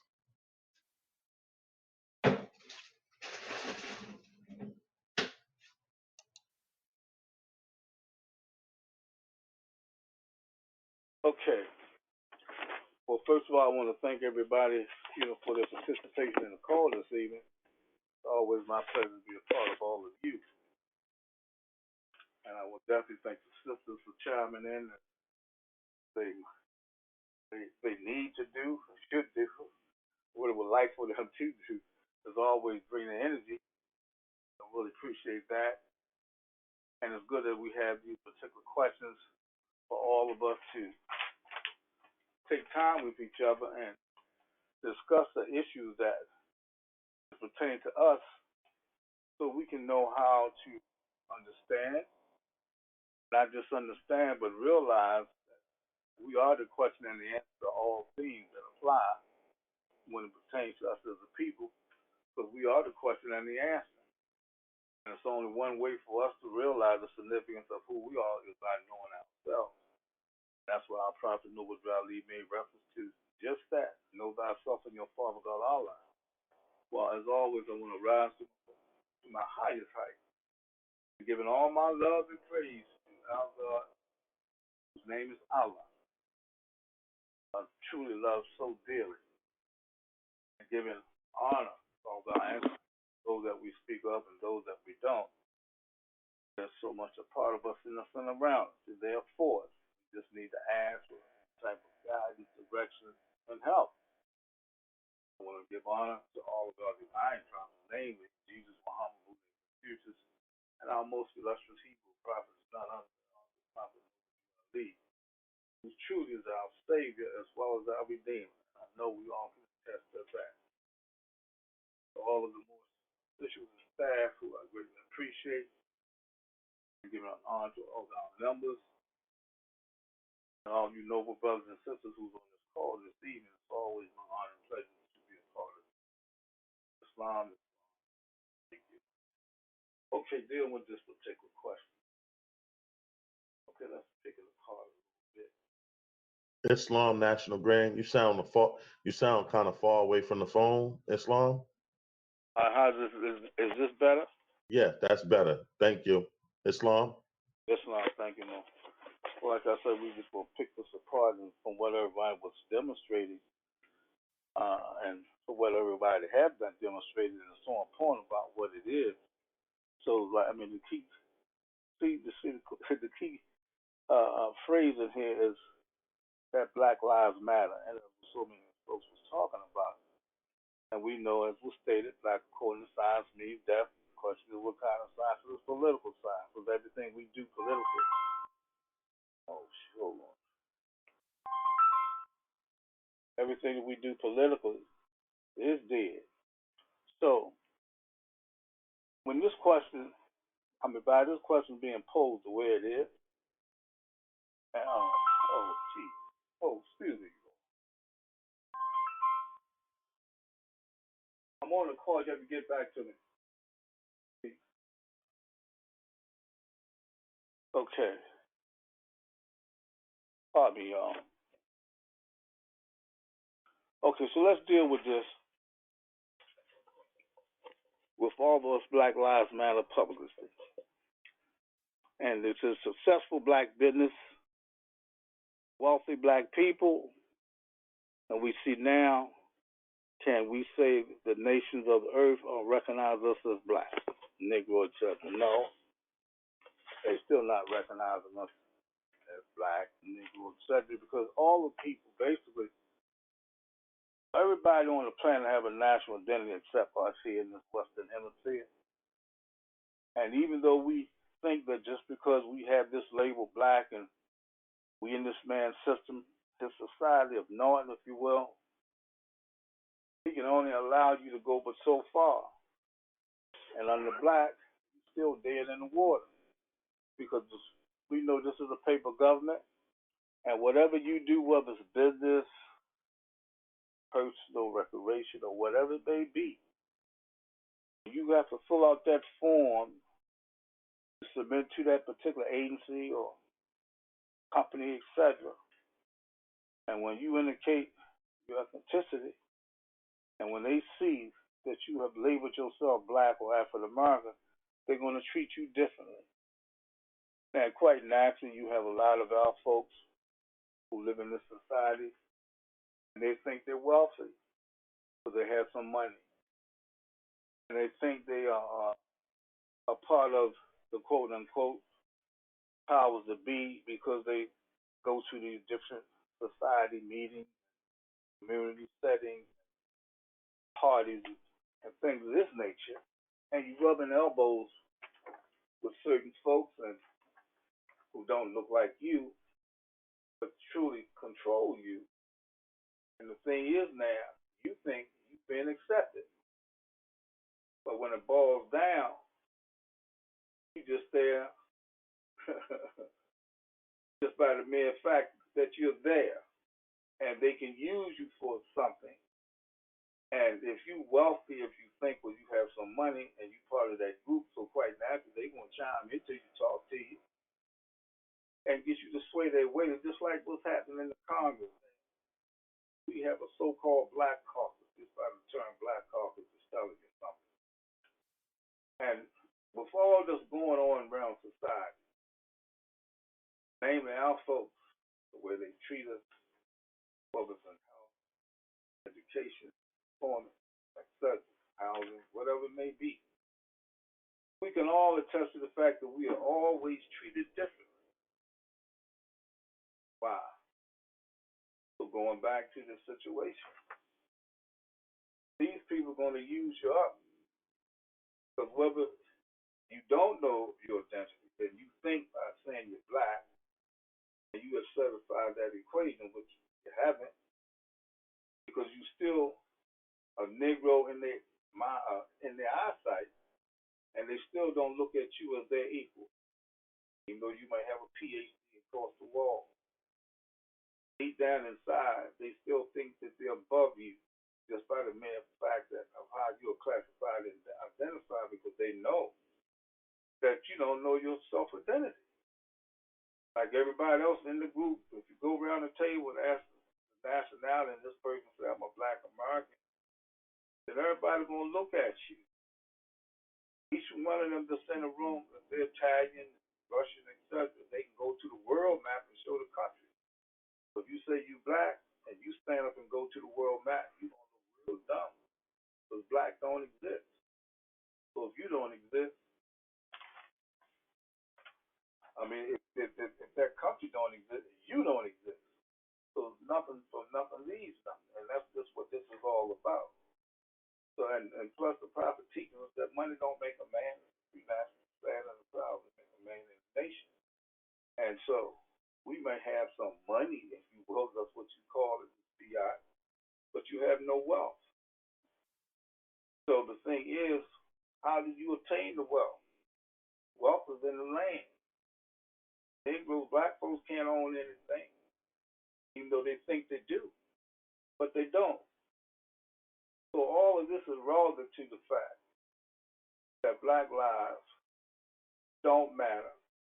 And even though some of us may have successful businesses and they think they're wealthy, by that being the case, they're being recognized around the world under that label as being black. So our folks think they're comfortable with that. You know, well, I'm doing great. I live out in the county, we call garage, and that's all they look at. And they've been indoctrinated with that promise of living a life here in America with the 3-car garage, a white picket fence, good job, and an integrated family. They're happy. But in society, still is not anyone's equal, regardless. So now, when I was talking about the Black Caucus, a lot of these people are allegedly supposed to be somewhat good business people. They have connections here and there, and they're supposed to be a representative for you. But the question is, when you look around in all the communities, the states, the cities, you see our people in leadership and have these prestigious positions in government, they hold in high stations, and you have voted to put them in a seat to represent your concerns. But my question is, when you scan the nation and see our people in these positions, I ask, what has anything that's been better for us when we've had our own folks in these seats? Ask yourself. Eventually, when you find out a lot of our folks who sit in the seats Rome will target us when we don't play the game. See, it's the same game with different players. And our people, when they're so happy to be in that light, that limelight, and they got to be pleasing to the great white father and the great white woman. So they're going to compromise. And when they compromise, the man got you in the pocket then. Because when something goes down, that they need a vote for this or that, quite naturally, they're going to look at you to get that vote. And even though you may know that that vote that you give is a detriment to your community, because when you look at our community, there's devastation everywhere. As you go further out in the county, everything is building up, schools, and the roads, etc. But look at us. And the reason why this is because of how we classify and identify. We are dying by this law that the Negro has no right to the white man is bound to respect. And they living by it because they know that law. That's why when they kill us in the street on camera and the perpetrators do not get the type of sentencing that they should receive. And this is the reason why. Because of how you classify it in the system. And by law, they doing exactly what they need to do and must do to substantiate themselves and keep you in the dirt. Because you don't want to recognize yourself. You don't want to elevate yourself, even when the truth is put in front of you. It don't matter. Because you didn't get it from their schools. So by you didn't receive that degree or that understanding from their schools, then they look at you like what you talk about don't mean anything. It don't account for anything, but yet it accounts for everything. And they're not going to give you that type of recognition to support whatever you saying or doing. But they think they're better than you did, though they call themselves black or use that term on everything that they deal with in society. So I don't see where that term black will be recognized by any person. Just like some time ago when Trayvon Martin and his family, they went to the UN to get the ear of the nation, people around the world about what the conditions were here in America about so-called black folks and how we being treated. And they just knew that they were going to get an audience. But they found out it was to the contrary. And what happened was when they brought that information to the UN to have it discussed, and they did discuss it, and after they read the case from the information that was given through the media, they determined that what happened was the rightful thing to happen. The police officer didn't do no wrong, and they had better time to spend pertaining to other national issues as opposed to something like that. So basically what they were saying, I don't have the document in front of me, but basically what they were saying, don't bring this type of information to the nations of the world pertaining to your condition. Because by you being who you are, we don't have to accept or take the time to deal with any matters pertaining to black folks. And that was the bottom line. And I know they felt so hurt. And there's nothing else they could do.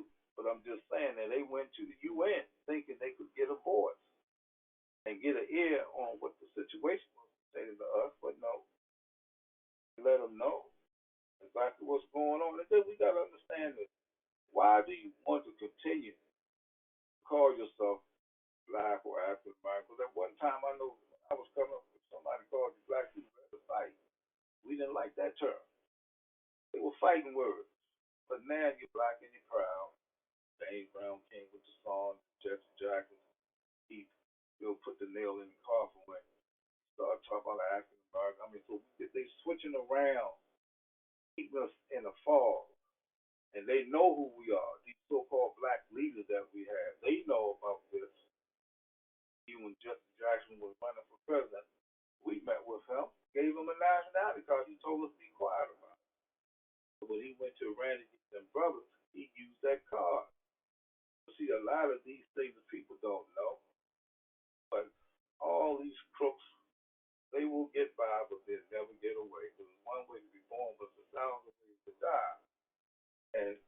see, when you're dealing with humanity and the light that they have done things,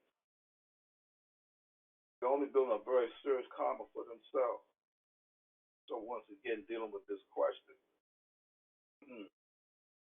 And then even our folks who claim to be wealthy is still being controlled. Believe that. Because if you are head of some company, some enterprise or whatever, there's somebody over top of you. The great white father's still over top of you. And if you in line to cut into any type of finance that he could make through you, but by you being there, you think that just because you're there and you've gotten that far, so you can dictate to him and who else of what you want to do. And see what happens.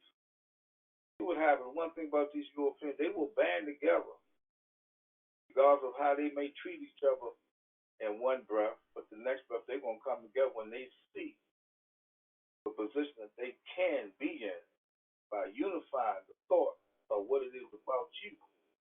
But we don't think like that. We don't think like that at all. That's why the private teachers be careful how you entertain a stranger, and prefer not a stranger before our own blood. See, we don't know that. We don't know that. And regardless of how high you think you go, he's only going to let you go for so high. Look at Bill Cosby with all the money, wealth that he thought he had. But look how they treated him as opposed to the other side, doing even worse than what he did. But those individuals, they didn't have no type of time, or what took place in the court didn't affect them as greatly as it did Bill Cosby. How come they not in jail? So you see the difference. It's always a class system here. When you're white, you're right. When you're black, get back. But we are the true white people. Why? Because white means purity, purity means God, God means rule of the land. But for us not knowing that attribute, we still in the dark. Still in the dark. So this man has usurped your true identity, clothed it with himself, and making like he is the God on the planet, and you are his servant. But yet it's supposed to be the opposite. And the only reason why he's in that position because he had to strip us of our God, our religion, our culture, titles, names, and give us his name. And once he did that, he got it. So the question is right now, we need to stop and think. This man, why is it that he still owns us? He still owns us, this man. And some people say, well, he's owning us because of the name, he's still carrying his name. Oh, that's true. But see, God governs all events, seen as well as the unseen. This is the unseen that he's utilizing lawfully to control us and other folks too. So see, by them continuing to enslave us, they have to enslave themselves. All this is predicated on that 14th Amendment, because that's where the money is. So what I said, they still own us. They still own us according to the law. The bogus de facto law, corporate law, because we corporate slaves now. So they in control. The man that controls your habits control you. So everything that we must utilize in a habitual form, he's in control of. Does not he control your housing, your employment? He controls all that we want to utilize in society. You got to go to him for it. And by that being the case, he got us. And he used these laws, because every time you turn around, they got to convene and create some kind of law to either deny you're that right or put in place things that's going to be a betterment for his corporation and his society, because the law that he has put out is not common law. Because common law is for the people. That's natural law. He's not going to put that out. Because as long as he can subject subject us to these injustices under that law that he uses, which is the de facto law, he's in a good position. And he don't want to get that up, even though the law in place, which is true, which we know the policy of freedom and proper authority. They know. They know what it is. But this man has done such a masterful job on the mindset of our people, and we are hard nut to crack. And he knows that. Because whatever you think you know, that not you get it from his school. So whatever you think you know is what he taught you to know. You don't know things better. That's why this movement is so great, and it's the best organization on the planet for the salvation of our people. So man, it's getting you to know yourself. And when you get to know yourself, you know everything about you, around you, and it makes you tune in society in such a way, whether it's the elements, the brother and sister, and point of direction is what foundation do we stand on like that? So see, everything that you are taught about nature, about the science, is still a part of you. It's all in you. And when you get to know yourself, you can heal yourself. Your body heals itself when you do it right. But this man had made sure that we're not getting what's right. Because he's not going to teach you right. He's definitely not going to give you the things that's going to keep you right. Look at what he's doing. The food, the water, the air, everything. This man has tampered with your history. Oh my God, he done went to full scale, flipping and dipping us, and we still don't see it for what it is. So Christ. So now the Black Lives Matter don't matter, will never matter. This whole reparation piece, that's never gonna come to light. They're gonna play that like they've been playing it for the last 20 years. So if you have success in business, well, let me just go this way. Like a lot of our athletes, entertainers, our people who have high stations in society, they accumulate a lot of finance, but they don't come together as a collective and rebuild in their own community. So just like these European corporates do, they go into your community searching for certain land plots where they can build their companies, their properties, or their condos or housing or whatever. And they come together as a corporate society, a body, investing money in a venture that's going to make them money off of you. But look at us. It's so difficult for us who claim to have any type of financial stability to come together with one another and do the same thing. But then we have to understand that even when you try to do that, you still got to go through the maze of paperwork that they're going to give you to still try to block you from achieving the goal that you want. That's what they do. I talk to a lot of people who have a lot of truckers. And they said sometimes it's real difficult for them to get the license because they changed the rules and regulations. And a lot of our people are great mindful people. And we are geniuses when we have the opportunity, to expel that energy that we have to do things good. And we want to do good. But this man will block you every time with paperwork. He'll put a situation in front of you that you know that you would love to be a part of, but yet he's going to make the interest and the finance so difficult. And then he's going to give you all these other drawbacks from you attempting to try to build yourself, put yourself in a position so you can succeed. He don't want you to succeed at all. Why do you think when you look around in our neighborhoods, you don't see businesses established like all the ethnic groups? Our folks can't even get the finance going, for something going on with the paperwork. money for this, too much money for that, and then you don't meet the criteria. You might have a criminal record, so they're going to deny you because of that, felony such and such. They're going to make little things difficult for you, and even those that's in a position to help, when it comes to us, they're going to have a blind eye. But their own folks, they will bend the rules to bring you in. I've seen it happen many times. When their folks come around and they're in a position to help their folks, they will do it. But our folks, even if they have the opportunity to help, they don't. They ain't thinking about you. They just thinking about their job. They just think about what the great white father going to say if they even thought about trying to help you. So all these things we got to think about, Mo.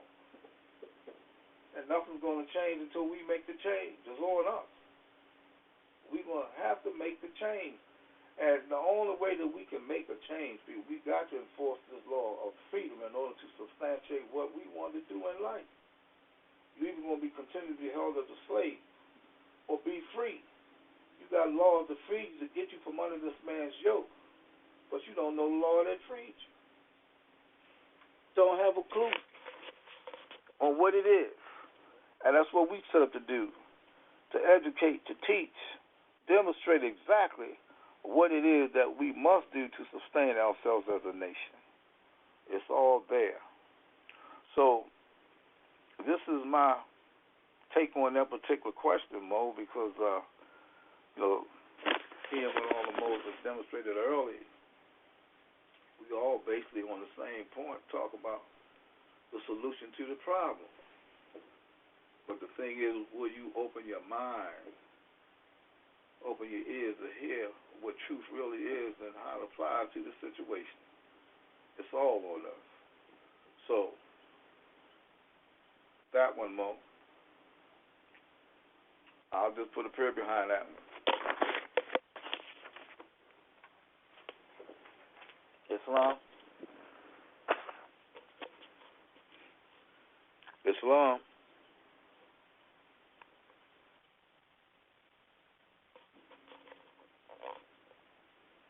Am I being heard? Yes, country. Islam, Mo. Islam, Mr. Grant. You can be heard. Oh, okay. All right. Well, like I said, y'all done such a great job with that question. I just asked Islam, Mr. Grant. Can you hear me? Islam. Yeah, I was having problems on the board. Oh, okay. Yeah, right. It froze up on me again. Oh, wow. Okay. Well, those things happen. No doubt about that. So, wait a minute, let me see something here. No. Communication's been kind of whack a lot of this the last couple of weeks because of the moon setting. But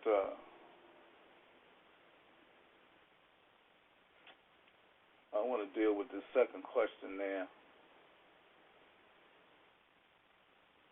How many Moorish governments are there? Are all Moorish groups connected? How can we know if a group is real or a fraud? Good question in parts. Okay, let's deal with it. How many Moorish governments are there? It's only one. It's only one. Then you have a lot of Moorish entities who claim to be government. But see, my thing is this. If you claim to be government, what's your foundation to establish your government? Are you a nation? And there's three things that make a nation. It's its territory, its people, and its laws. So if you claim to be a government, a Moorish government, then what are your laws? Where's your territory? And who are your people? Question. We need to ask ourselves that. And when I say there's only one Moorish government, Because, see, we got to understand we are the government of we the people, the Constitution that was established for the United States of America. We are that government, but yet we don't know. We don't know that the majority of the founding fathers was of Moorish descent.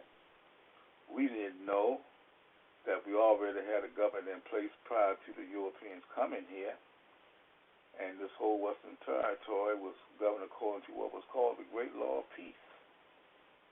All these territories, all our brothers and sisters were tribal nations.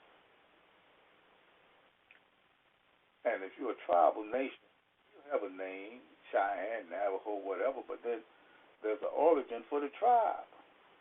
Our prophet has made us aware of the inhabitants here in northwest and southwest Africa, which is northwest and southwest America. He's letting us know that the Moorish Americans are descendants of the ancient Moabites who inhabited the northwestern and southwestern shores of Africa, which is northwest and southwest America. Why? Because the pharaohs of Egypt gave us permission to inhabit this part of the land. This is our home of nativity. We are here in the land of Moab as we speak. So the other thing that proves that there's only one government is when we look at the Constitution itself. When you deal with the preamble, we the people of the United States in order to form a more perfect union. See, we right in there. We right in there. We the people. We were those people that came together to form a more perfect union, government. So if we had to make it more perfect, then that means a union that was already established prior to. So now we're making it more perfect. So it becomes a more perfect union when we brought the Europeans into the house and made them part of we the people at the Continental Convention of 1787, where the 35 Moors and the 20 Anglo-Saxons made their stand right there. And to prove that the prophet was on that page, when we go to the warning of 1928, and in that warning, the prophet was very clear about the governing body.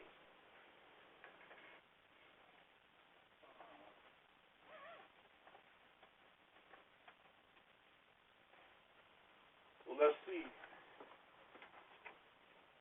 what the prophet was saying in order for us to understand about us being government.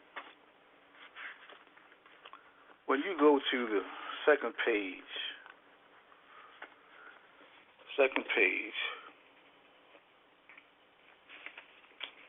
the third page, I'm sorry, the second paragraph on the third page, when he says, through your free national name you are known and recognized by all nations of the earth that are recognized by said national government in which they live.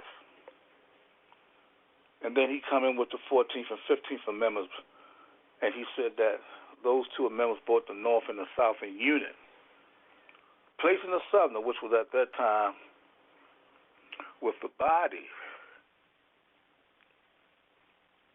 without power was the constitutional body of power. And at that time, which was 1865.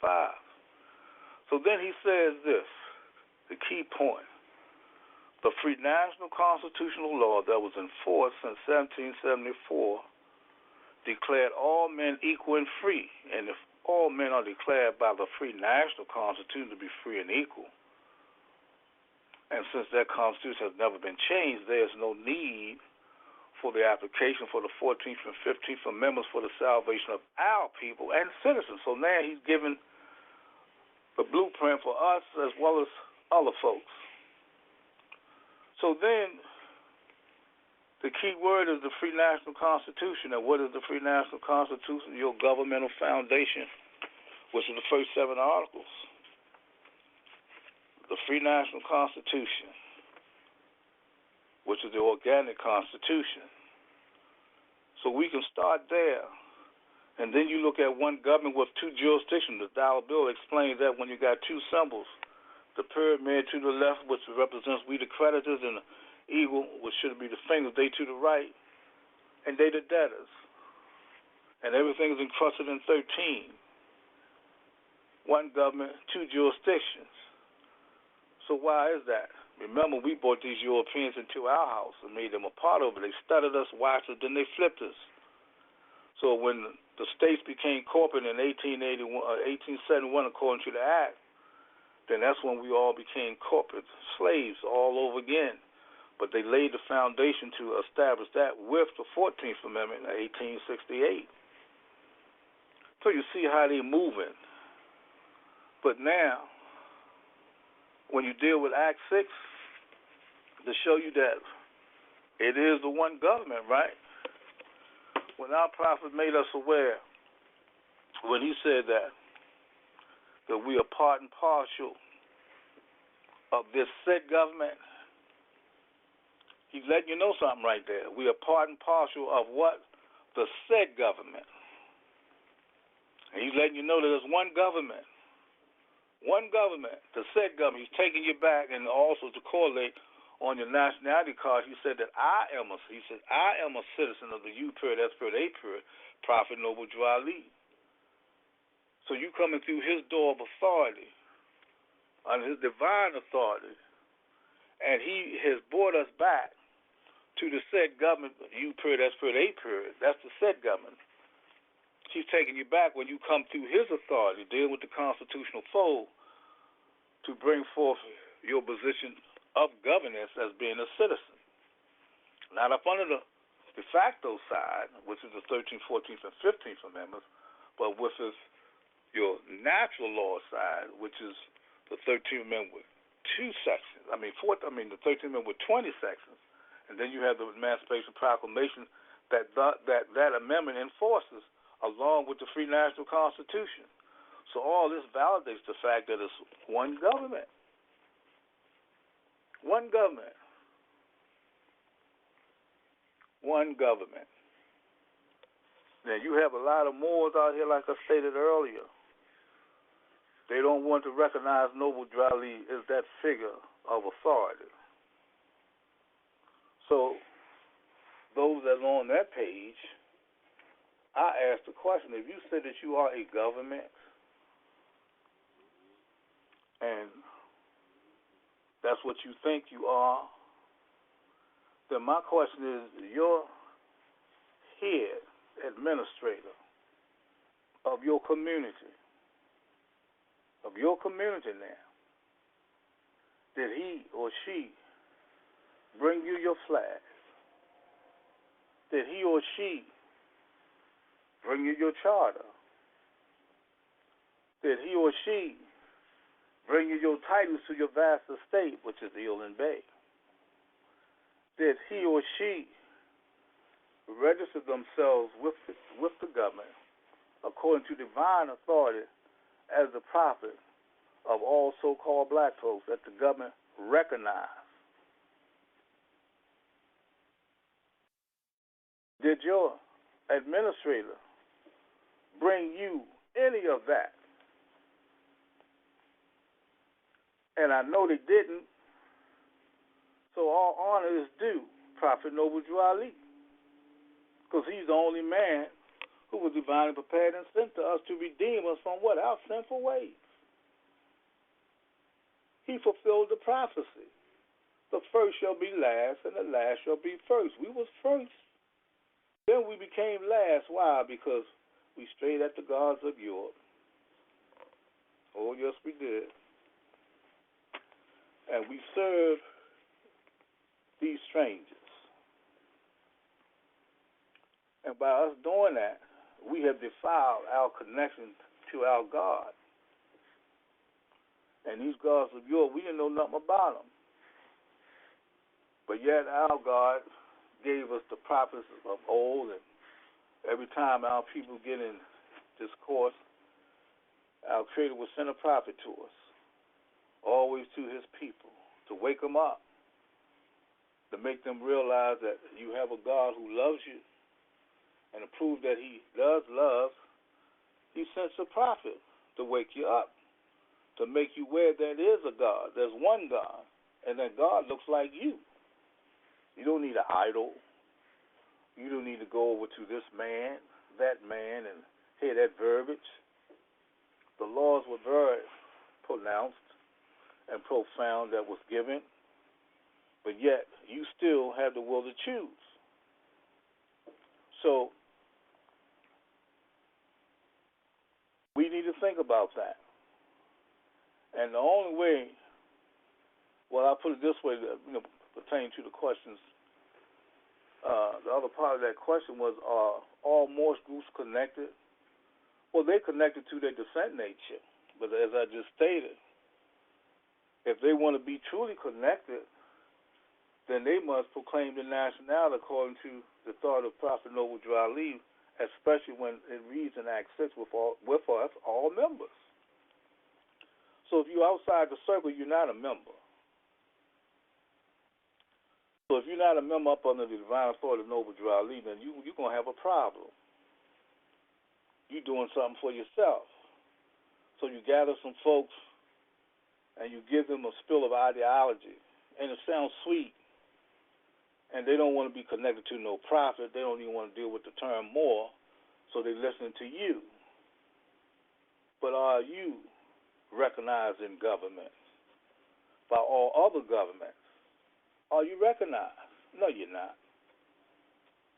You recognize amongst your people that have come to sit and hear you, but you're not recognized, not really. And as I stated earlier, you didn't bring your people their flags. You don't have a charter for your people.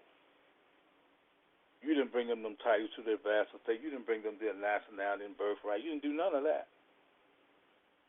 So the prophet was very pointed when he said, with us all members must proclaim their nationality. So you got to be a member. And by being a member, you must proclaim your nationality. And why is that? Because our prophet, the only one who brought the everlasting gospel, and he's teaching our people their divine creed. So your nationality, divine creed, here it comes. Your nationality and your divine creed. And by that being the case, these teachings reflect the truth that you are what? You are part and parcel of this said government.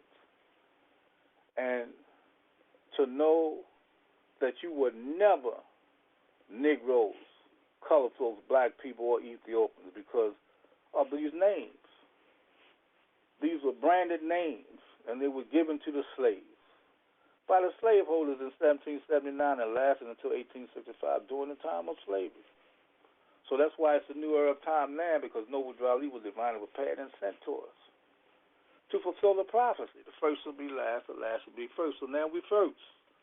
He broke the Roman seal when he brought us our true identity, which no one has ever done. Check it out.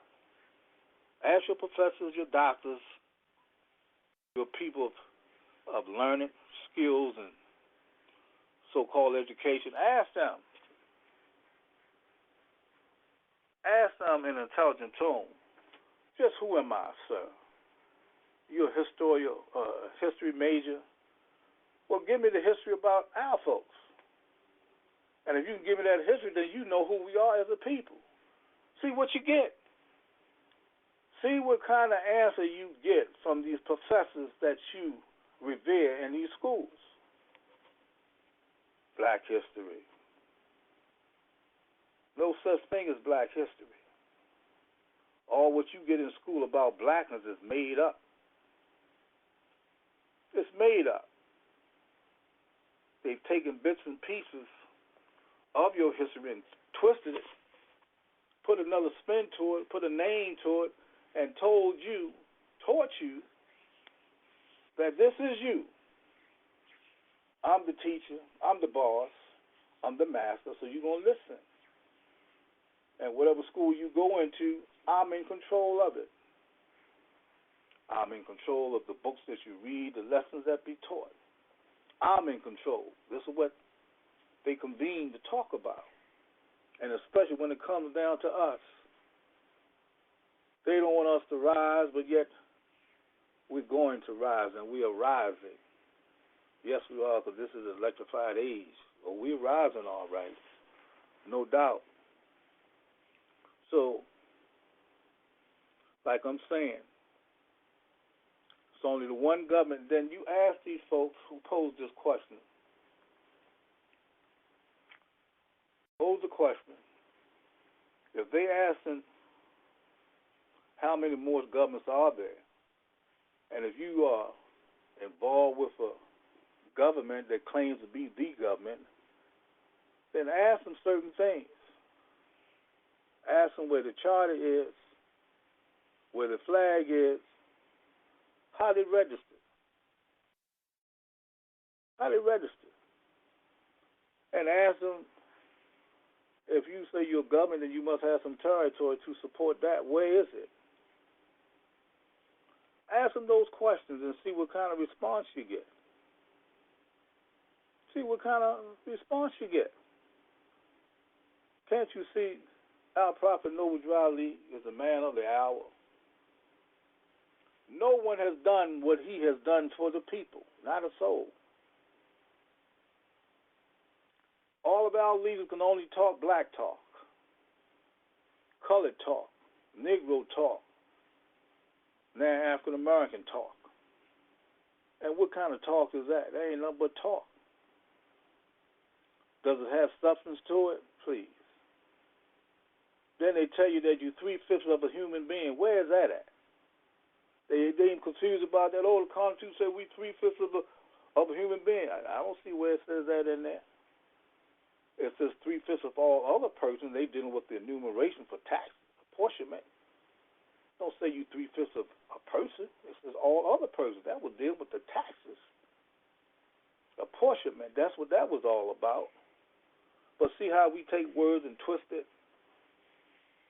I had a debate with one of the sheiks like that one day. Oh, no, we 3/5 of a human being. I said, well, show me where that's written. It's in the Constitution. I said, well, let's read it. We 3/5 of a human being. I like to know how in the world can you be 3/5? 3/5 of a human being? So some people say, oh, because you know, when you say you're a Negro, so you done drop down some. Okay. But that's not you in the essence of you being a human. That's verbal talk. Let's get to the essence of who this person is. Everything has a name. Names are important. So you see the importance of what it is by being a part of this great movement under the teachings of the Honorable Prophet Noble Drew Ali. Nothing like it. Nothing like it. And so, like I said, the only way these Moorish groups are connected is through our descent nature, because even though you don't recognize yourself as such, you don't want to accept that as such, but we are. Yes, we are. No doubt about it, Moors. We are. So, hold on for 1 minute.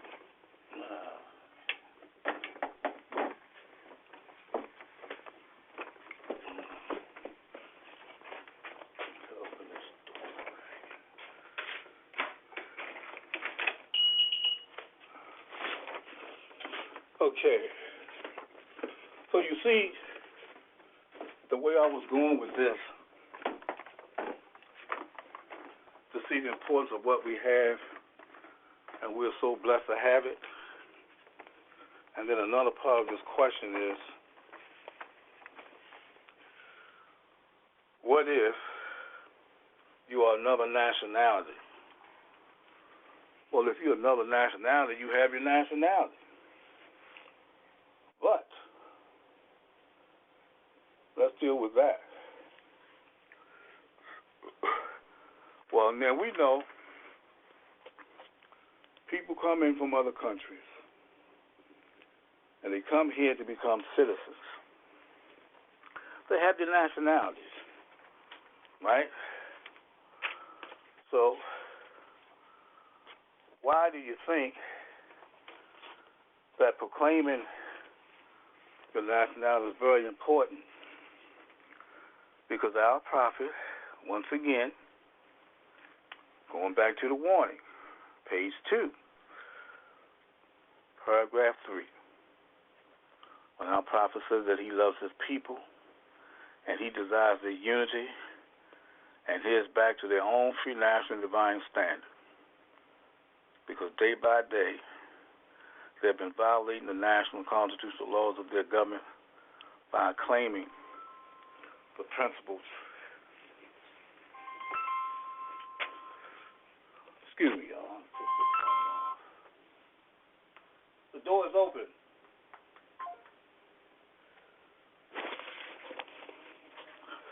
And it says, and this is key. He says that because day by day they have been violating the national constitutional laws of their government by claiming names and principles that are unconstitutional. So now here we come with all these other nationalities. If Italians, Greeks, English, Chinese, Japanese, Turks, and Arabians are forced to proclaim their free national name and religion before the constitutional government of the United States of America, it is no more than right that the law be forced upon all American citizens alike. And all governments, and all other governments, when a man is born and reared there and asks his name and national descent, and if he fails to give it, he is misused, imprisoned, or exiled.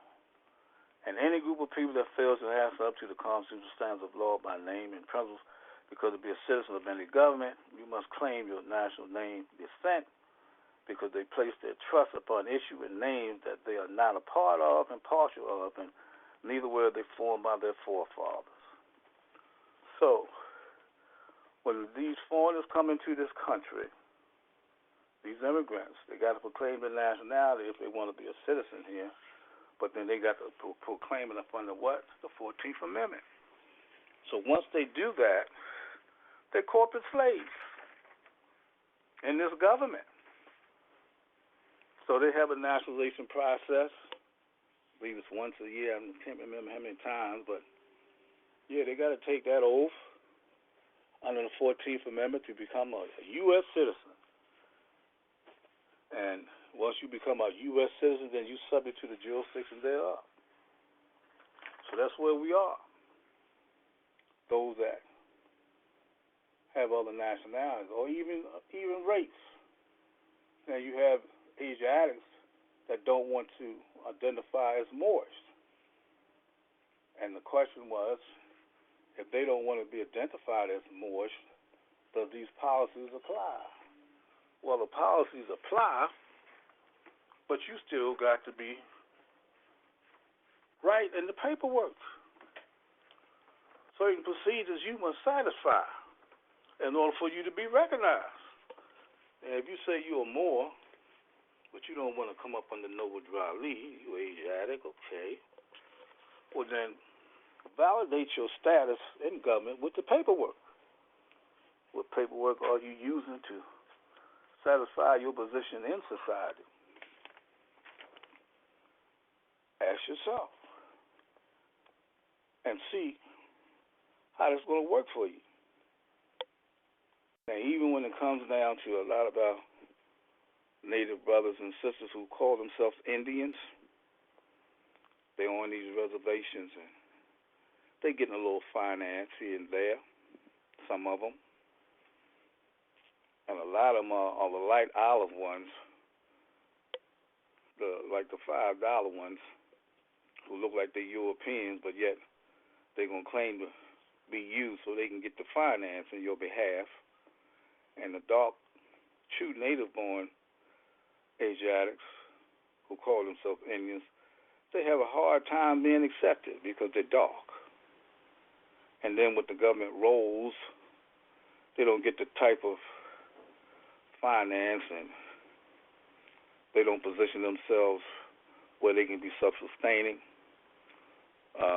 one sister was on Big T Muhammad's, it was a Zoom call one night, and she was explaining about the difficulty that was happening with her tribe. I think she was in Utah or somewhere, and I asked her what was her tribal affiliation. She said she was a Mohawk. I said, well, that's good. That's a tribal name. I said, what's the origin of your tribe? She said, it's a good question. I don't know. See, they can give you a tribal name, but out of one comes many, and out of many comes one. So we are the one where all the many came from. So you got to get back to the source of where it all began, the origin. And once you go back to the origin, you're going to see all of us in this Western Hemisphere is of Moorish descent, whether we was an Inca, a Mayan, an Aztec, Olmec, still of Moorish descent. One nation, different tribes. That's all. Different tribes. Different tribes, but we the same people. Don't you have a family reunion? You have people with different features and styles of hair, pigmentation, and names, but what do they have in common? They still the same family.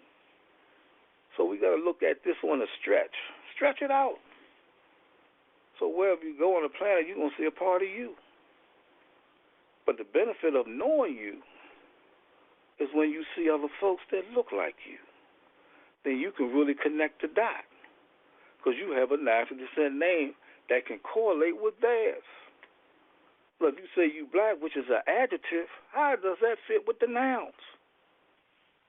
That's why people look at you sideways. They know that you don't know.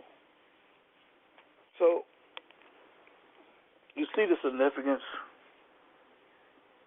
of what it is that we need to do. Yeah. This is the only way out, y'all. And then when you look at it, before the Civil War, to get from under this man. This man was subjecting us to all these very inhumane situations. Horrific. And we fought the Civil War to become free of all of that. We won the Civil War. We did. We won our freedom, most. We did. 7,000 of us died in a half hour at Gettysburg, they don't tell you. And we were the ones running the Southerners back down south. So we won our freedom to be free, to breathe, to live. But yet, look at us today. We still being held as a slave. Why? Because the policies of freedom have not been enforced. Haven't been enforced. So, what do we do? The instructions of our prophet Noble Drew Ali says we must enforce the law to save the nation.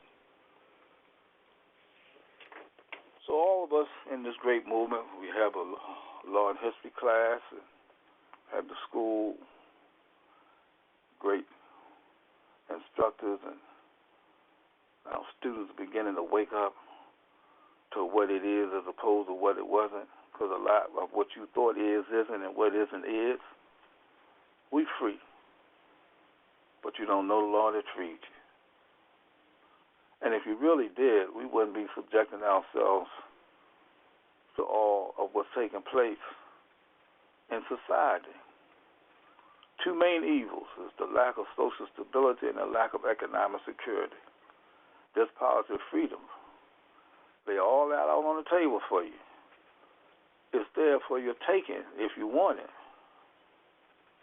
But a lot of us don't want to be free because that's a responsibility.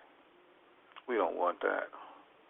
We want the man to continue to give us everything, and whether the man that controls your habits control you, and you can see all things that we utilizing from him is tainted, from the water to the food, the clothes you wear, the mask you wear. That's tainted. They can put the COVID in that too. Everything, y'all. Everything. You can't even get fruits and vegetables with the seeds anymore. Can't you see what's going on? That's the man that's controlling your habits. We like food. We like good food, natural food. Look at the food we get in a day. Little things that you don't think about got poison in the toothpaste.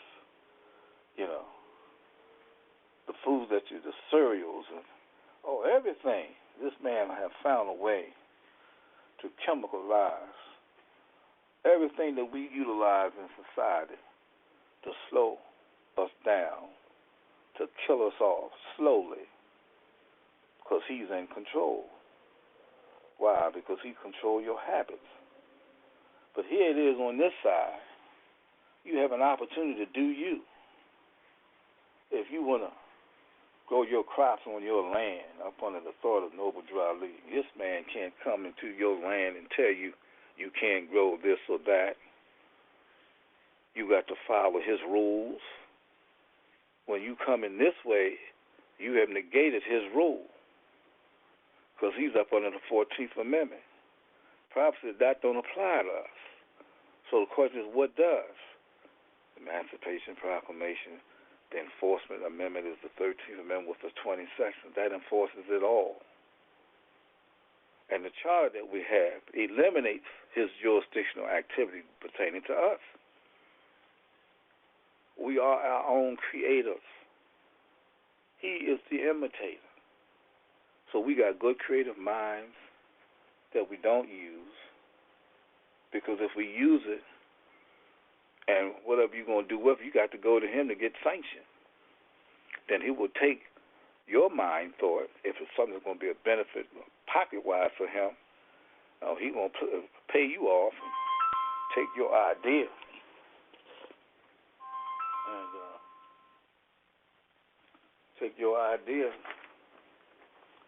and make millions off of you. So you see the game this man is playing. He's ruthless. We ain't seen the worst yet, people. It's a whole lot coming. Yes, indeed. So let's go to this last part of this question. How can we know if a group is real or fraud? How can you know whether the group is real or fraud? Well, first thing you can do, see if they're registered in the state where they reside, and if they're registered properly. Most of these entities are 501c3s, so that's where the perks is for the grant money, etc. And also you need to see if they have a legitimate paper trail, because a lot of folks, they give you a good spill of words. Sounds so sweet, and you just don't believe that an individual will speak words that will twist you in such a way to take you away from the truth. But a lot of folks don't care about that. They're about themselves. So now, in this movement, our prophets made us aware of certain things. When you read his plea to the nation, he said there's a misunderstanding about what the movement is dedicated to. That's in this plea to the nation. Grand Sheikh Richard Dingle, who we looked at as Prophet Noah in the third form, when he set up the Moorish National Bureau of Statistics in the government, in the Be It Known course, in the 4 paragraphs that he established to create the Moorish National Bureau of Statistics with the Prophet State Papers, which is the 101 questions and answers, and the Circle 7, which they were the Prophet State Papers. In that, he indicates who were the groups of folks that was always trying to hinder what he was doing. He gave a listing of certain civil rights groups that would throw in a roadblock. And a lot of time when we submit paperwork to these various agencies, our own folks in position, they the ones throwing the block up because they boule. And they don't want this to take place. And they have a very high administrative position in the company or in the corporation. So they're going to block you. But the law hasn't changed. So you have the prophet's plea to the nation about the misunderstanding. You have Grand Chief Richard Dingwell saying in his warning, in the Be It Known course, about there's a misunderstanding about the prophet's teachings amongst the members of the Moorish Science Temple of America. And then, to put teeth to it, the only Moorish federal case, the Jack Lee's case, Grand Chief Richard Dingwell was the man of the hour. All this is in the case. And he was the first Moor to register himself as a Moroccan born in America that the government has recognized through the military. And in that case, he lists the fact about the misunderstanding. So you got three places: prophet's plea to the nation, the Be It Known, and the Jack Lee's case, all making reference to the misunderstanding. So he's making a very profound statement about the condition of the mindset of our people. And we fight you the hardest. And it's shameful how we as a people don't want to come together, and basically because we don't know how to love each other because we wasn't taught. And as you can see in the media today, look how they separate the thought of us dealing with our gender, our way of thinking, our way of doing anything with each other. They place the woman at the head of everything, indoctrinate her mind. She don't need a man. And the families are corrupted and disarranged with drugs, alcoholism, child abuse, etc. All by design. And all it is because this is their creation. See, they created the Negro syndrome. And now look at it. The Negro syndrome that they have created has gotten out of control because it's affecting them now in a very heavy way. But yet, they're still in control. So, in order to determine, again, who's real or who's fraud, just ask certain questions. Ask to see if they're truly registered. A lot of these places are not registered anyway. They just give you a good talk game. And they definitely don't want you to come this way.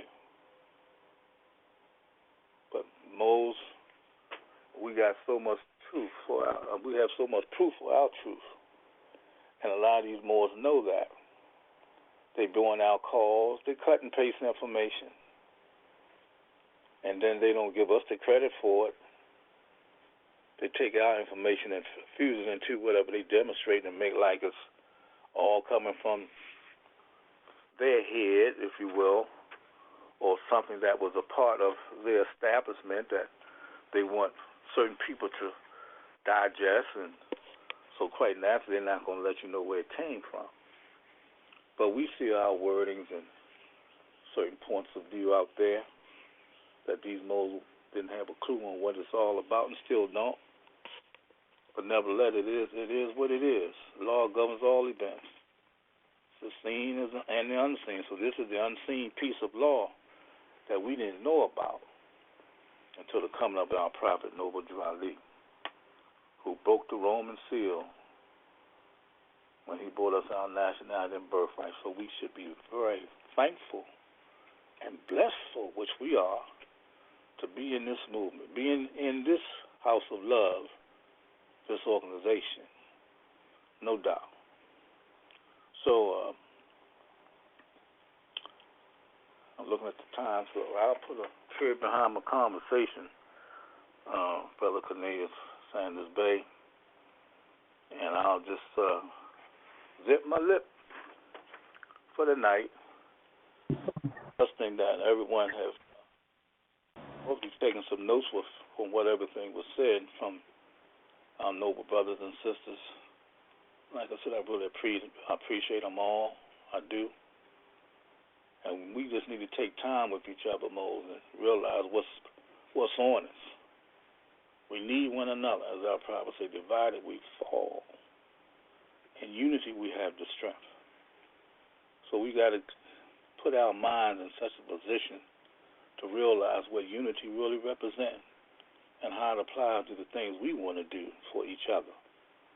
So with that, as always, I'm sending my love divine and always with you, because I know you all are with me, and our love to each other. Islam, Islam, Islam. Thank you much. Peace. Islam. And thank you for summarizing our call as you always do and giving us the jewels that you always do. Our National Grand Sheikh, Joe Bratton Bay. Appreciate you much, National Grand, for all you have done, will do, continue to do, and haven't done yet. Love you much, National Grand. Likewise, well, thank you. Islam. Well, my good people, we have a total of 47 lines on the call. We trust that you definitely took some notes. But at this time, we're going to begin to close out. But you can catch us here next week's creation, same time, same space. But at this time, we're going to close the same way we opened. Can I please have everyone who is able to stand erect, facing towards the east, heels together, toes apart, separated at a 45-degree angle, upper arms parallel to the floor, forearms perpendicular, 5 fingers erect and together on the left, and 2 fingers erect and together on the right. Allah, the Father of the universe, the Father of love, truth, peace, freedom, and justice. Allah is my protector, my guide, and my salvation, by night and by day, through his holy prophet, Drew Ali. Ameen. Trusting everyone has a safe rest of the week. Keep safe, stay sane. Until next Sunday's creation, much love and peace, peace, peace.